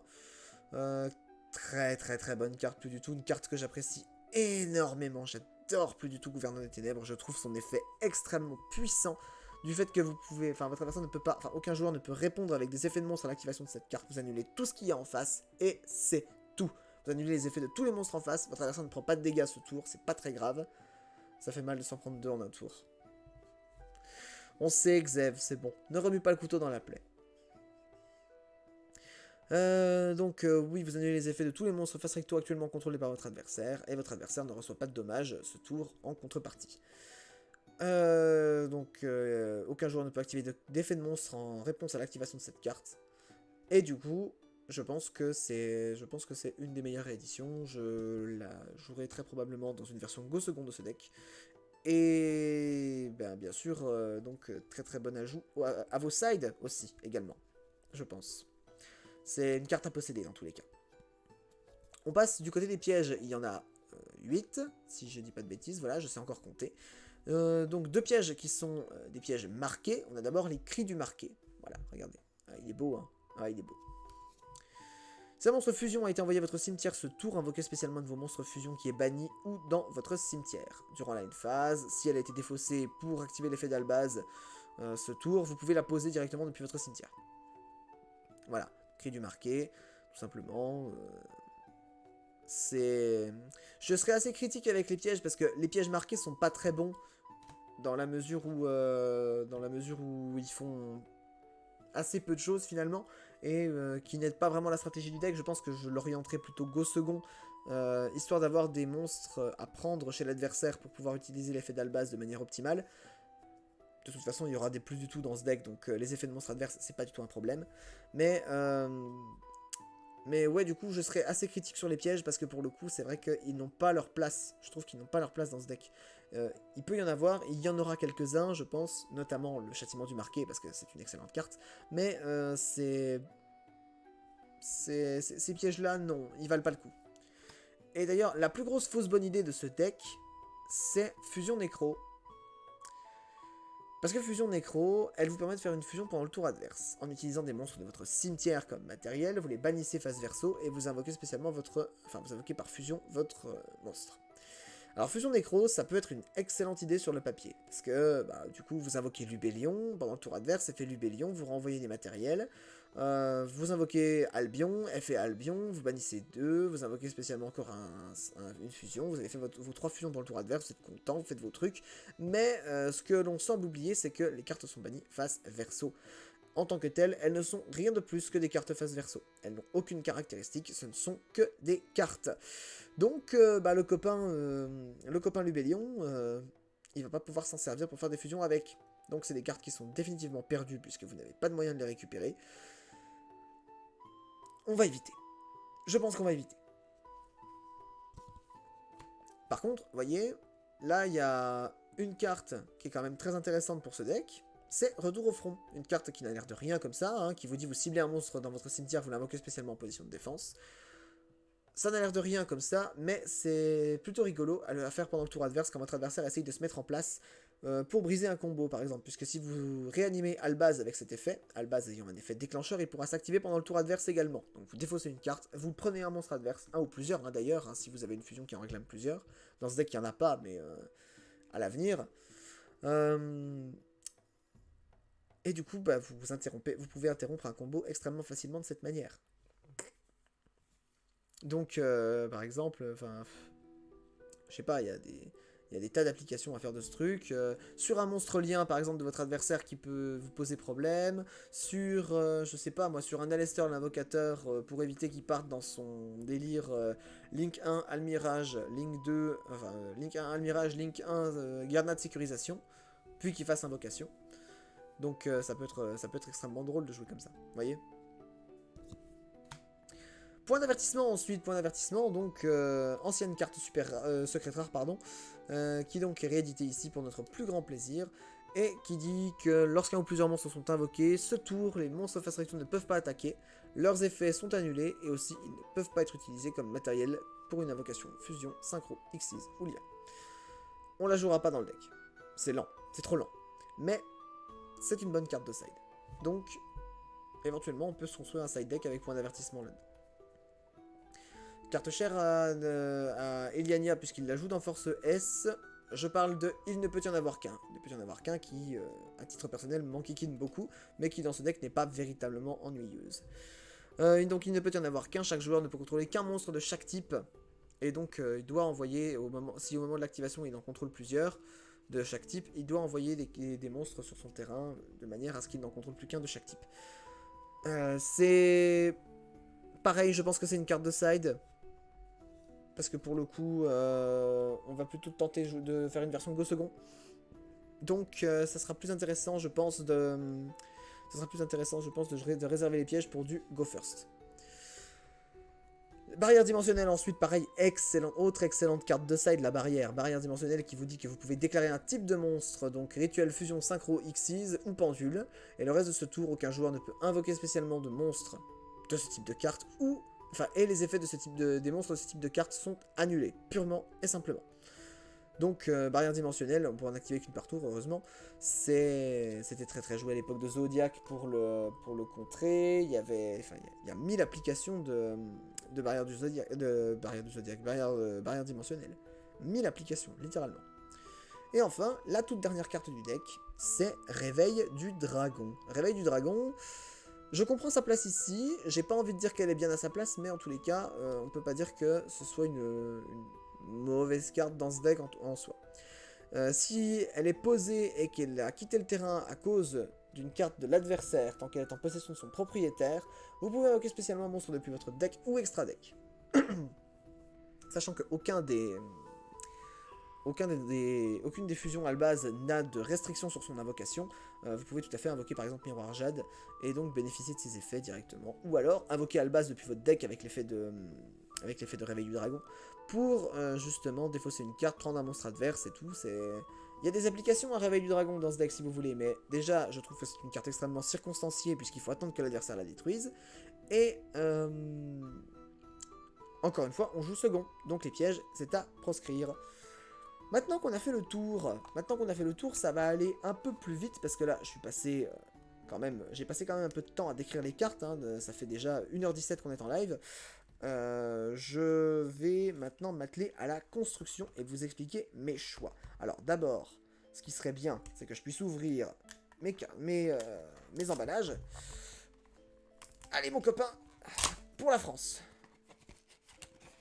Hop, voilà. Allez, on va utiliser la même technique que tout à l'heure, la technique du trombone. Et surtout, on le fait sur le verso des cartes, soyez pas bêtes.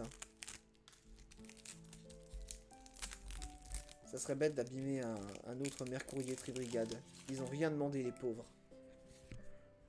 Hop. Surtout qu'en plus, c'est un petit piaf, il est mignon. Je suis mignonne. Je suis mignonne. Et mon chien, il est quoi? Il est mignon. Moi, je vais aller dormir, bonne nuit, à tout à l'heure. Eh ben, écoute, à tout à l'heure, Xev. Enfin, à tout à l'heure, oui, à demain, de fait. C'est pas encore minuit, donc je peux pas te dire à tout à l'heure. Mais du coup, oui, à demain. La bonne soirée, la bonne nuit. Repose-toi bien, finis bien. Et bois de l'eau, c'est important. Chousse. Allez. Le petit dernier. La technique du trombone marche plutôt bien, je ne saurais que trop vous la recommander. Si vous avez un quelconque objet contondant, je pense à des clés de voiture, je pense à une paire de ciseaux, je pense à tout objet qui pourrait être susceptible de piquer ou de trancher. Je crois que le script veut nous passer un message. Exactement, j'apprécie la continuité, enfin le fait de continuer la ref. Je suis mignonne. Donc oui, donc je disais, tout objet susceptible de piquer ou de trancher sera de bonne aloi pour ouvrir ce paquet, parce que je crois que j'ai jamais autant galéré à ouvrir un plastique de... un couteau, simplement. Bah, tout simplement, oui, un couteau, oui. D'ailleurs, en parlant de ça, pourquoi je me fais chier avec un trombone? J'ai des ciseaux. Euh, Pourquoi faire compliqué quand on peut faire simple? Si ces ciseaux voulaient bien avoir l'aimable obligeance de... Ah, voilà, j'ai entendu un crack. Voilà.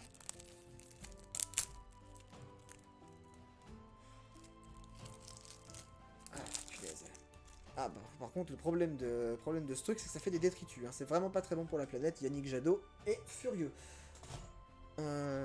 Titre. Ah, j'ai parlé trop vite, je sais pas ce que j'ai dit. J'ai peut-être dit un truc qu'il fallait pas.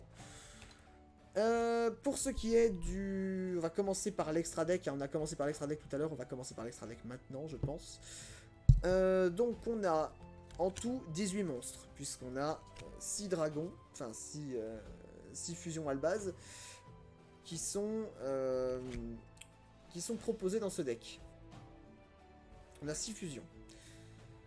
Alors, les jetons. Voilà. Alors, ensuite... Ça vient là. Ça vient. Voilà. Ça fait 18 monstres. J'ai entendu un crack. Ah, toi aussi t'as entendu le crack? Tant qu'il n'est pas boursier, ça va. Du coup. Les fusions, on a dit... Donc on a dit que Lubellion et Albion, c'était les GOAT, hein, bien sûr, les cartes à avoir en x3 chacune. Donc Lubellion et Albion, c'est 3 exemplaires et on ne discute pas. Lubellion, Albion et Albion. Voilà. Ça, là-dedans, on est prêt. Ensuite, il faut voir un petit peu... Je pense qu'il faut aller au-delà des effets et plutôt voir ce que nous proposent les matériels, en fait. Parce que, vu qu'on va utiliser les monstres de l'adversaire avec l'effet d'Albaz, on va jouer à fond là-dessus. Vu qu'on va utiliser les monstres de l'adversaire avec l'effet d'Albaz, c'est important de pouvoir cibler ses meilleures cartes. Donc, à ce compte-là, on a Miroir Jade, le dragon de la barrière de glace, qui va prendre un monstre d'extra deck de l'adversaire, donc une fusion synchro Xyzoulien, pas un pendule. Normal, parce que les pendules c'est meilleur et ils se font pas toucher par Miroir Jade. Donc, ça peut être intéressant d'en jouer au moins 2 copies. Je pense qu'on va en mettre 2 copies pour le moment, on va voir ce que ça donne après. Mais ça peut être intéressant d'en jouer au moins 2 copies, parce que c'est... Enfin, je veux dire, vous allez souvent prendre quelque chose de crucial chez l'adversaire. Vous prenez le... Je sais pas, moi, qu'est-ce que je peux vous dire comme truc sympa Bah, vous prenez tout simplement Dragon, vous pouvez prendre DPE, vous pouvez prendre... Il y a 1001 applications sur ce truc. Vous pouvez prendre, comme je vous disais, Cheng Ying, souverain suprême de la mépée. Il y a 1000 applications à ce truc. Et même si vous jouez en match miroir d'Albaz, s'il a sorti ses fusions en premier, tout simplement vous lui prenez une fusion. Hein, ça mange pas de pain. Et puis de toute façon, l'effet reste le même. Donc Miroir Jade, intéressant. À jouer au moins en x2. On verra à la fin s'il y a la place pour en rajouter un troisième. Mais déjà... Sprind, alors, je fais un focus sur Sprind en premier parce que je pense que les gens peuvent se dire qu'il est intéressant. Un monstre invoqué spécialement ce tour, c'est plus difficile que ça en a l'air. C'est plus difficile que ça en a l'air à faire rentrer. Donc, on va en jouer que 2 exemplaires, même si pour le coup, c'est vrai que c'est, je pense, l'un des plus génériques, finalement, Sprind. Parce que... un monstre invoqué spécialement ce tour, ça peut être un monstre à effet, ça peut être un jeton, ça peut être un monstre normal, ça peut être tellement de choses, ça peut être une fusion en synchro, un X6, tout ce que vous voulez. Mais pour le coup, il faut qu'il ait été invoqué spécialement ce tour. Ça nécessite de, si on veut vraiment être efficient sur l'effet d'Albaz, d'invoquer Albaz pendant le tour adverse, et on n'a pas tant de moyens que ça de le faire. Je pense notamment à Retour au front, mais c'est à peu près une des seules façons de le faire. Dans le deck en tout cas. Ensuite, donc on a mis 2 sprints. Ensuite, il va nous rester des monstres qui sont rigolos, puisqu'on va parler de Brigrand et Titaniclad. Les monstres avec 2500 d'attaque ou plus, ils sont quand même assez répandus. Donc on va dire que Titaniclad, il peut se permettre d'être là en plus d'exemplaires que les autres, vous voyez, enfin que certains autres. On a dit Lubellion c'est x3, on a dit Albion c'est x3, et bien Titaniclad rejoint le clan des x3. Parce que 2500 d'attaque, finalement, c'est assez facile à atteindre. On est quand même dans une méta relativement agressive. Les monstres avec une forte attaque, ça connaît la méta. Donc vous allez en affronter beaucoup.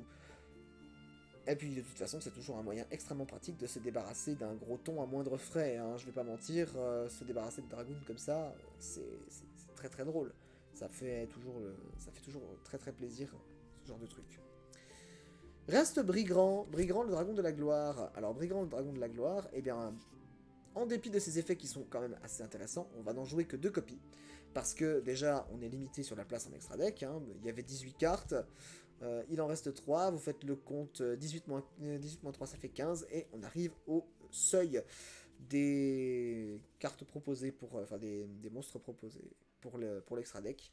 Donc, Brigand, le dragon de la gloire en 2 exemplaires. Et puis, de toute façon, comment dire, l'effet, quand il est envoyé au cimetière, de spé un Tribrigade ou un Albaz, est peut-être un des moins intéressants, puisque comme Tribrigade, vous ne pourrez spé que Mercourrier, et Mercourrier est, somme toute, plus utile dans la main. Le gradon de ma gloire.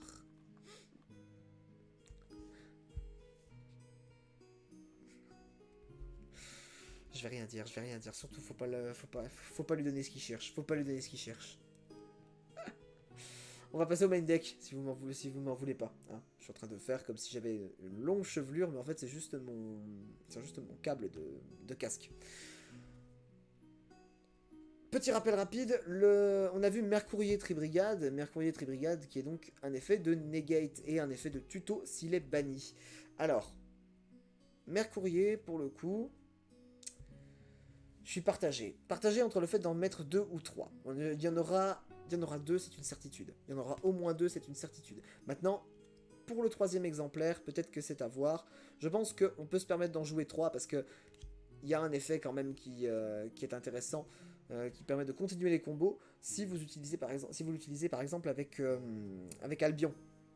Donc, parce que vous allez bannir votre Mercourrier Tribrigade, vous allez faire Lubellion. Vous allez avoir chaîne 1 Mercourrier, chaîne 2 Lubellion, ou l'inverse, selon ce que vous voulez.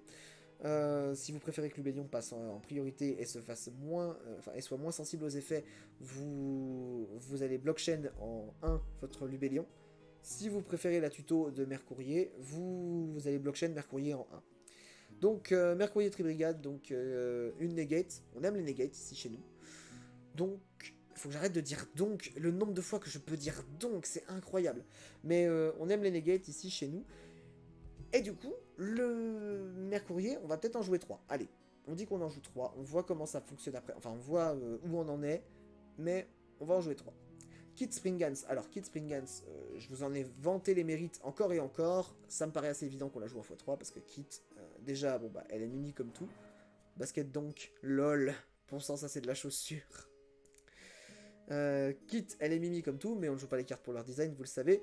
Mais 1700 d'attaque, bon, c'est un cogneur de base pour un niveau 4, on va dire, même si les standards ont tendu à s'élever avec les années, hein, bien sûr. Hein, Gemini Elf, comment on va dire, Ludger Geno perverti, troupe d'assaut Goblin, des choses comme ça. Mais ouais, Kit Tribrigade, très très intéressante dans la mesure où elle va chercher vos magies pièges marquées. Mercourrier va chercher vos monstres, et Kit va chercher vos magies pièges. Donc, les deux sont indispensables. Amépée l'adoré, on a dit qu'on ne la jouerait pas parce que la carte est pas forcément très très folle. Donc, Amépée l'adoré, on la met de côté. On va ensuite jouer... bon, je devrais faire tous les monstres, hein, mais vous m'en voulez pas, c'est les cartes qui me tombent sous la main. Fusion du marqué x3, parce que la carte est trop forte, tout simplement. Hein, je vais pas vous refaire le speech dessus. C'est trop fort. C'est tout simplement beaucoup trop fort. Épée du marqué, je ne la jouerai pas. Épée du marqué, c'est une carte que je ne jouerai pas. Tout simplement parce que je trouve que sa mécanique ne rentre pas dans la thématique du deck. Donc, j'en vois pas trop l'intérêt. Pour ce qui est de châtiment du marqué, en revanche, j'en jouerai un seul exemplaire. La carte qui vend le deck. Ah bah fusion, oui, la carte qui vend le deck, complètement. Châtiment du marqué, en revanche, j'en jouerai un seul exemplaire, parce que bon, c'est un contre-piège, qui est tutorisable, qui a un double effet qui est extrêmement sympathique, mais qui a le défaut quand même d'être un piège, et dans la version qu'on veut construire, vous l'avez bien vu, il y a des cartes qui sont excellentes pour le Go second, je pense au Kaiju, je pense à plus du tout Gouverneur des Ténèbres, qui sont des cartes excellentes pour le Go second, et puis de fait, c'est, je pense, plus adapté de partir sur une version Go second du deck, puisqu'en plus, il y a l'effet d'Albaz. S'il y a des monstres en face, c'est tout de suite plus intéressant. Vous pouvez fusionner dès le premier tour, alors que sinon, il vous faudrait attendre un tour, et on n'a pas forcément les moyens d'attendre un tour avec Albaz. Donc, un seul exemplaire du châtiment du marqué, tant pis, on va dire que c'est... On va dire que c'est pas très grave, de toute façon. On en trouvera toujours l'utilité, on peut aller la tuto, il n'y a pas de problème, donc... Zéro souci. Zéro souci de ce côté-là. Albaz, bon, bah, Albaz, je vous en rebats les oreilles depuis le début. Donc, Albaz le déchu, ça me paraît assez évident, c'est 3 exemplaires, hein, parce que, bon... Un effet de fusion, enfin de super polymérisation, on crache pas dessus, et même au-delà de ça, c'est extrêmement fort. Albion le dragon obscur, je pense qu'on en jouera que 2, parce que, bah, Albion, même s'il se substitue à Albaz, c'est peut-être un peu moins intéressant en main, que d'avoir Albaz directement. Donc on va voir pour en jouer 2 d'abord. Albaz Strike. Oui. Exact. Albion, on va voir pour en jouer 2 d'abord. On verra bien si un 3ème s'impose, mais je pense que 2 me semble être le bon ratio. Je suis en train de faire des rectifications par rapport à ma première version de ce deck. Notamment le fait de ne jouer que 2 Mercourier et 3 Albion, alors que là on inverse les ratios et je pense que ça ira beaucoup mieux. Donc de ce point de vue-là, ça devrait être plus cohérent, je pense. Les fleurs de lys, on a dit qu'on ne les jouerait pas, tout comme les dragons sombres métalliques aux yeux rouges. Désolé les gars, c'est dans le titre. Je vois à peine le sous-entendu sexuel, c'est faux.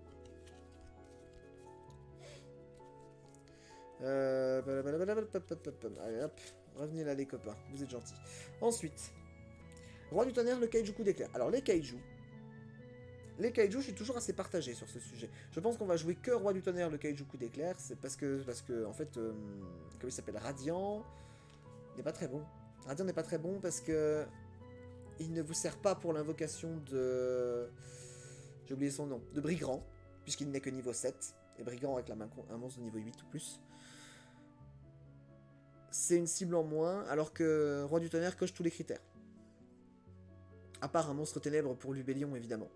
Mais il coche plus de critères, selon moi. Et donc, c'est plus intéressant. C'est plus intéressant de jouer Roi du tonnerre, le kaiju coup d'éclair.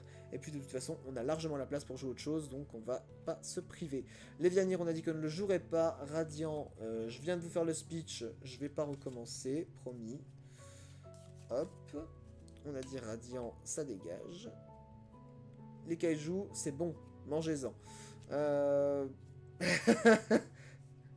On va en manger dimanche, de toute façon, du kaiju, hein, c'est sûr. La faux, on a dit qu'on ne la jouerait pas. Parce que bah, le retour au front sera sans doute plus consacré à Albaz qu'à faux artefact. Destruve-Vivre et Collapse Serpent, donc Effon Serpent en français. Je les squeeze aussi parce qu'ils vont pas être très très utiles dans cette optique. Seifert, alors Seifert, je pense qu'il faut faire un choix entre Seifert et Veilleur de la Magie du Dragon. Je pense qu'il faut faire un choix entre Seifert et Veilleur de la Magie du Dragon. Les deux ont de très très bons arguments à faire valoir. Je suis assez dubitatif sur ce point-là. Je vais... Ah, c'est compliqué. Hein. Je vous avoue que c'est très très compliqué de faire un choix parce que les deux ont de très très solides arguments. Parce que... Après, c'est vrai que Veilleur de la Magie du Dragon ne va chercher que la fusion. Alors que Seigneur des Étoiles Seifert, lui, pour le prix de 2 cartes, vous avez Albaz plus une fusion. Donc, et un effet qui se coule au cimetière en le bannissant pour récupérer une fusion éventuellement. Et... Veilleur tuto la magie, bien sûr, Veilleur tuto la magie, il va chercher la fusion marquée. Fusion du marqué, mais... Est-ce qu'on n'a pas d'autres moyens? On a Kit Springans qui permet d'aller la tuto. Est-ce qu'on n'a pas d'autres moyens? Je pense que non. Après, est-ce que Kit, on veut aller chercher autre chose? Utile first et second. Ouais, c'est vrai. Il y a de bons arguments à faire valoir des deux côtés. En tous les cas, on jouera pas les deux, c'est sûr. On jouera pas Seifert et Veilleur. Donc, dans tous les cas... Je pense qu'on va préférer Veilleur, effectivement. Moi, j'avais préféré Veilleur dans la première version. J'en ai jamais été déçu, pour le peu que j'ai joué avec. Donc plutôt Veilleur de la magie du dragon. Voilà. Donc Veilleur de la magie du dragon, on en jouera 3 exemplaires, parce que bah, les tutos la magie c'est quand même assez fort, hein. Vous me passerez le... Enfin, vous m'accorderez ça quand même. 3, 6, 9, 12, 15, 17. On est à 17 monstres.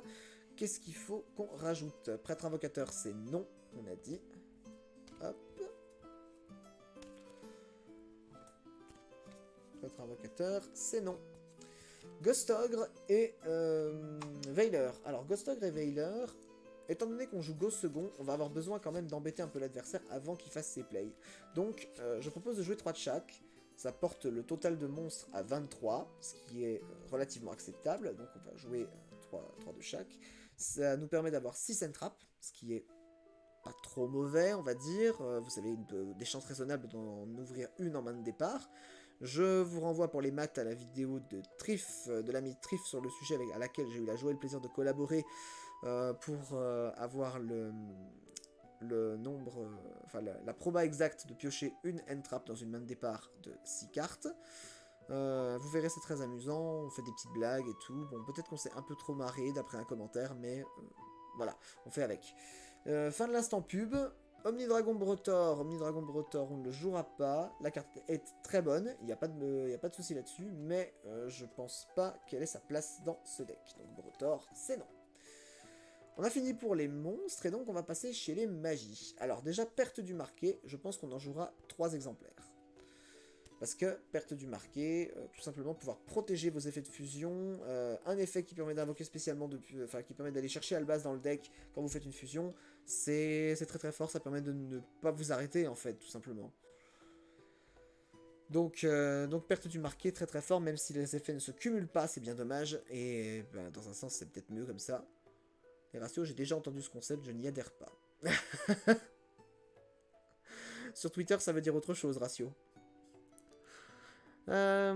Marqué en blanc, je vous ai fait un petit laïus sur cette carte, comme quoi je ne la trouvais pas excellente, donc on ne la jouera pas. En revanche, c'est exactement la même transition que tout à l'heure.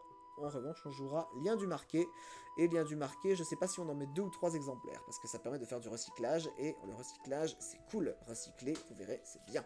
On va en mettre 3 exemplaires au début, et on verra si ça coince à la fin. Je pense que c'est une des premières cartes qu'on retirera, enfin dont on retirera un exemplaire si besoin est. Mais pour le coup, pour le moment, on va dire que c'est bien comme ça. Portail de fusion et usine de recyclage fusion, je vous ai dit qu'on les jouerait pas, on ne les jouera pas. Voilà, alors, portail de fusion, on a dit usine de recyclage fusion, ça dégage.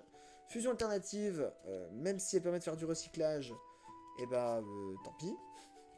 On la jouera pas non plus, hein, puisque de toute façon, pour ce qui est du recyclage, comment ça s'appelle? J'ai oublié son nom. Ah, Crotte. Seifer t'aurait suffi, mais du coup, vu qu'on ne le joue pas, c'est pas grave. On va jouer quelque chose de très all-in, de très... De toute façon, pour le recyclage, on a Lubellion pour ça, hein, c'est pas... C'est pas une cause perdue, on va dire. Sarcophage doré, on ne le jouera pas non plus. Pot d'extravagance, même si c'est une excellente carte, on ne la jouera pas non plus. Pot d'extravagance, profitez-en, hein, ajoutez-la dans d'autres decks qui en ont plus besoin. Je pense à Elf contre piège, comme ça, là, qui est un des decks que je joue. Pensez à Elf contre piège qui apprécie grandement Pot d'extravagance, puisqu'il ne joue pas tellement avec son extra deck, et donc bien heureux de pouvoir piocher 2 cartes, parce que, histoire d'avoir toujours des ressources. Appelé par la tombe, j'aimerais bien vous dire qu'on en joue 3, mais on n'en joue qu'un seul exemplaire, hein. La liste des limitations oblige. Plus du tout gouverneur des ténèbres. Alors, plus du tout, je pense qu'on les jouera les 3, hein, parce que la carte est ridiculement forte. La carte est ridiculement forte, et surtout en go second, c'est une fois qu'un terrain est déjà établi, vous pouvez, après, sans grande peine, vous en sortir, il n'y a pas de problème. Donc, on va dire que plus du tout, c'est x3. Cri du marqué, jugement du marqué, c'est x0, parce qu'on a dit les pièges, c'est non. Hop. Fusion Nécro, la pire bonne idée de ce deck, donc non. Retour au front, par contre, retour au front, je pense qu'on peut jouer, on peut la jouer en 3 exemplaires. Je vais regarder combien il me reste de place. 2, 4, 6, 8, 10, 12, 14, 16, 18, 20, 22, 24, 26, 28, 30, 32, 34, 36, 37. Et ben ce sera les 3 dernières cartes de ce deck, puisque de toute façon, on comptait pas jouer les autres. Donc, retour au front, qui sera donc la dernière carte de ce deck. En 3 exemplaires, histoire de ramener Albaz aussi souvent que possible. Du reste, ce seront de bien bonnes cartes de side, puisque point d'avertissement, barrière dimensionnelle, réveil du dragon, et il ne peut y en avoir qu'un, vous seront utiles.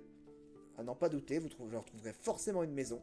Si c'est pas du main deck, ça sera du side, mais en tous les cas, vous leur trouverez forcément une maison, parce que ce sont de bonnes cartes, au demeurant. Et je pense que nous en avons terminé avec cette decklist. La decklist Albaz, donc, qui est, pour le rappel, constituée de 3 Mercourier Tribrigade, 3 Kit Springans, 3 Albaz le Déchu, 2 Albion le Dragon Obscur, 3 Roi du Tonnerre le Kaiju Coup d'Éclair, 3 Veilleurs de la Magie du Dragon, 3 Ogre Fantôme et Lapin des Neiges, 3 Illusionnistes d'Effet, 3 Fusions du Marqué, 3 Pertes du Marqué, 3 Liens du Marqué, pardon, 1 Appelé par la Tombe, 3 Plus du tout Gouverneur des Ténèbres, 3 Retours au Front et 1 Châtiment du Marqué. Voilà. Donc, c'est la decklist que je peux vous proposer. Je pense que, en termes d'équilibre, on est sur du 23-17 en termes de monstres et magie piège. C'est relativement acceptable selon moi. Il y a toujours besoin d'avoir un peu plus de monstres parce que pour être sûr d'avoir des monstres en main de départ. Vous avez des end-traps avec une probabilité raisonnable d'en ouvrir une en main de départ. Alors, bien sûr, dans un deck un peu plus optimisé, on en voudrait peut-être un peu plus de end-trap. C'est pas très grave. Là, pour le coup, on est sur quelque chose une version test et une version, on va dire, budget, puisque ça ne vous coûtera que au grand maximum quelque chose comme... Oh, allez, c'est combien les decks de structure maintenant? C'est 12 €. Là où chez New Game Info, c'est 12 €. Donc, passez chez New Game Info si vous les voulez à petit prix. Quand on a fait 200. Exact, de fait. Mais du coup, oui, 12 € chez New Game Info. Pour 36 €, vous vous en sortez avec un deck qui est relativement acceptable, qui peut se tirer de situations qui sont complexes parce qu'il a d'excellentes cartes à sa disposition, il a de très très bonnes ressources. Ogre Fantôme et Lapin des Neiges est une carte qui revient dans la méta actuellement. Ce deck vous offre la chance d'en avoir 3. Donc, sautez sur l'occasion. Vader, c'est pas Inifini éphémère, mais Inifini éphémère, ça coûte cher. Pour une super d'un deck de structure, c'est encore 10 €. Elle justifie à elle seule l'achat du deck de structure Cyber Strike. Hein, donc si vous l'avez, enfin s'il y en a des disponibles chez vous, surtout n'hésitez pas, foncez. L'investissement est clairement rentabilisé. Vous avez globalement de la negate avec bien sûr l'ami Illusionniste d'Effet, Mercourier Tribrigade. Vous avez un petit peu de contrôle, enfin du contrôle, je m'entends hein, bien sûr, parce que vous avez Albaz qui va donc gérer les menaces adverses. Vous avez plus du tout Gouverneur des Ténèbres pour justement éviter les mauvaises surprises avec un board trop plein. Il y a quoi d'autre encore? Vous avez bien sûr la fusion du marqué qui vous permet de vous ajuster en fonction d'eux, hein, parce que là, clairement, à part Miroir Jade, vous allez devoir utiliser un monstre depuis votre terrain avec fusion du marqué. Vous pouvez invoquer tous vos monstres avec, avec fusion du marqué en utilisant des monstres depuis votre deck. Donc extrêmement adaptable, extrêmement sympathique aussi, hein, au demeurant. Appelé par la tombe, c'est une staple. Lien du marqué, perte du marqué, vous avez la chance, l'immense chance d'avoir un équivalent à effondrement magique, qui va en plus chercher Albaz pour continuer à faire des combos. C'est... Non, franchement, le deck est très très sympathique. En plus, bon, vous avez des moyens d'aller chercher la magie fusion. Tout va se chercher quand même relativement facilement. Donc, il n'y a pas trop de raison d'hésiter. Je pense qu'en termes d'arguments, enfin, le deck a de sérieux arguments à faire valoir, même en termes ne serait-ce que de rééditions qui sont toutes folles, hein, vraiment. Pot d'extravagance, on est trop content de voir Pot d'extravagance en commune. On a une tripotée de pièges qui sont excellents, qui peuvent être utilisés dans un side, et vous pouvez faire un side de comment ça s'appelle, Albaz, rien qu'en utilisant les cartes du deck aussi, bien sûr. Hein. Là, comme ça, si je devais le faire à brûle pour point, il y aurait évidemment 3 barrières dimensionnelles, il y aurait 3 réveils du dragon, il y aurait 3 il ne peut y en avoir qu'un. Il manque 6 cartes là actuellement. Donc 6 cartes, vous pouvez rentrer un peu plus de châtiment du marqué si vous commencez. Vous pouvez aussi... Qu'est-ce que je peux vous donner comme carte de side là actuellement? Si Veilleur de la magie du dragon ne vous convainc pas, vous pouvez mettre Safe Earth. Pour les magies, bon bah pour les magies malheureusement elles sont assez mauvaises, mais c'est... Enfin, mauvaises, je m'entends, il y a peu d'extravagance, mais elles sont globalement assez mauvaises. Vous pouvez même rentrer faux artefact si vous voulez, en side, pour pouvoir la poser et donc du coup forcer un pet MP adverse qui vous contraindrait à l'invoquer spécialement et donc à lui locker son extra deck en un tour, donc ça serait très très drôle. Il y a matière à faire avec ce deck de structure. Vraiment, l'investissement vaut le coup.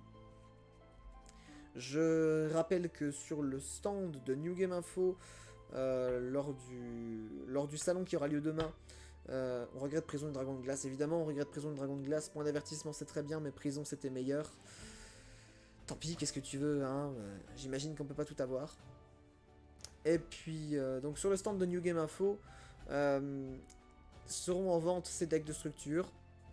J'espère que ça vous hype. Bien sûr, ils seront proposés au prix boutique, hein, donc à 12 euros. J'espère que ça vous hype, j'espère que la présentation de deck vous a plu, j'espère que je vous ai convaincu de jouer Albaz finalement, parce que c'est aussi ça le but de ce stream, hein, c'est de hype. Ah, bah je suis content, au moins j'ai donné la hype à une personne, j'ai fait du 1 pour 1, c'est comme si j'avais transmis mon BR virus, avec un taux de reproduction de 1, donc bonne nouvelle. Et bah du coup, je pense qu'on va se laisser là, tranquillement. Le live est un peu plus court que ce que j'imaginais. Tu prêches un converti. Bah oui, je sais. Je sais. Toi, c'est même encore le stade au-dessus, c'est Despia. D'ailleurs, la version avec Despia, elle est incroyable. Enfin, j'avais la hype avant le live. Hein. Oui, mais laisse-moi te croire que j'ai... Laisse-moi croire que je t'ai convaincu, s'il te plaît. Donc ben voilà, moi c'est tout ce que j'avais à vous dire. J'espère que, bah évidemment, ça vous aura plu. Et puis d'ici là, moi écoutez, je rends l'antenne. Je sais pas s'il y aura un live dimanche soir, je pense pas. Je pense que je vais tellement claquer de mon WCQ que je vais aller me pioter directement. Donc j'avais prévu live dimanche soir, je ne pense pas qu'il y aura un live dimanche soir. On va attendre la semaine prochaine pour faire un live tranquillement, une ouverture de display, la bataille du chaos. Si elle n'a pas été donnée en lot par Jérém, faute de stock, j'espère pour le coup que ça sera que je pourrai enfin avoir cette display entre les mains, parce qu'il y a quand même un moment que je l'attends, je vais pas vous mentir. Et d'ici là, évidemment, bien sûr, je vous souhaite à tous une agréable fin de soirée. Prenez soin de vous, buvez de l'eau, c'est important. Tchuss!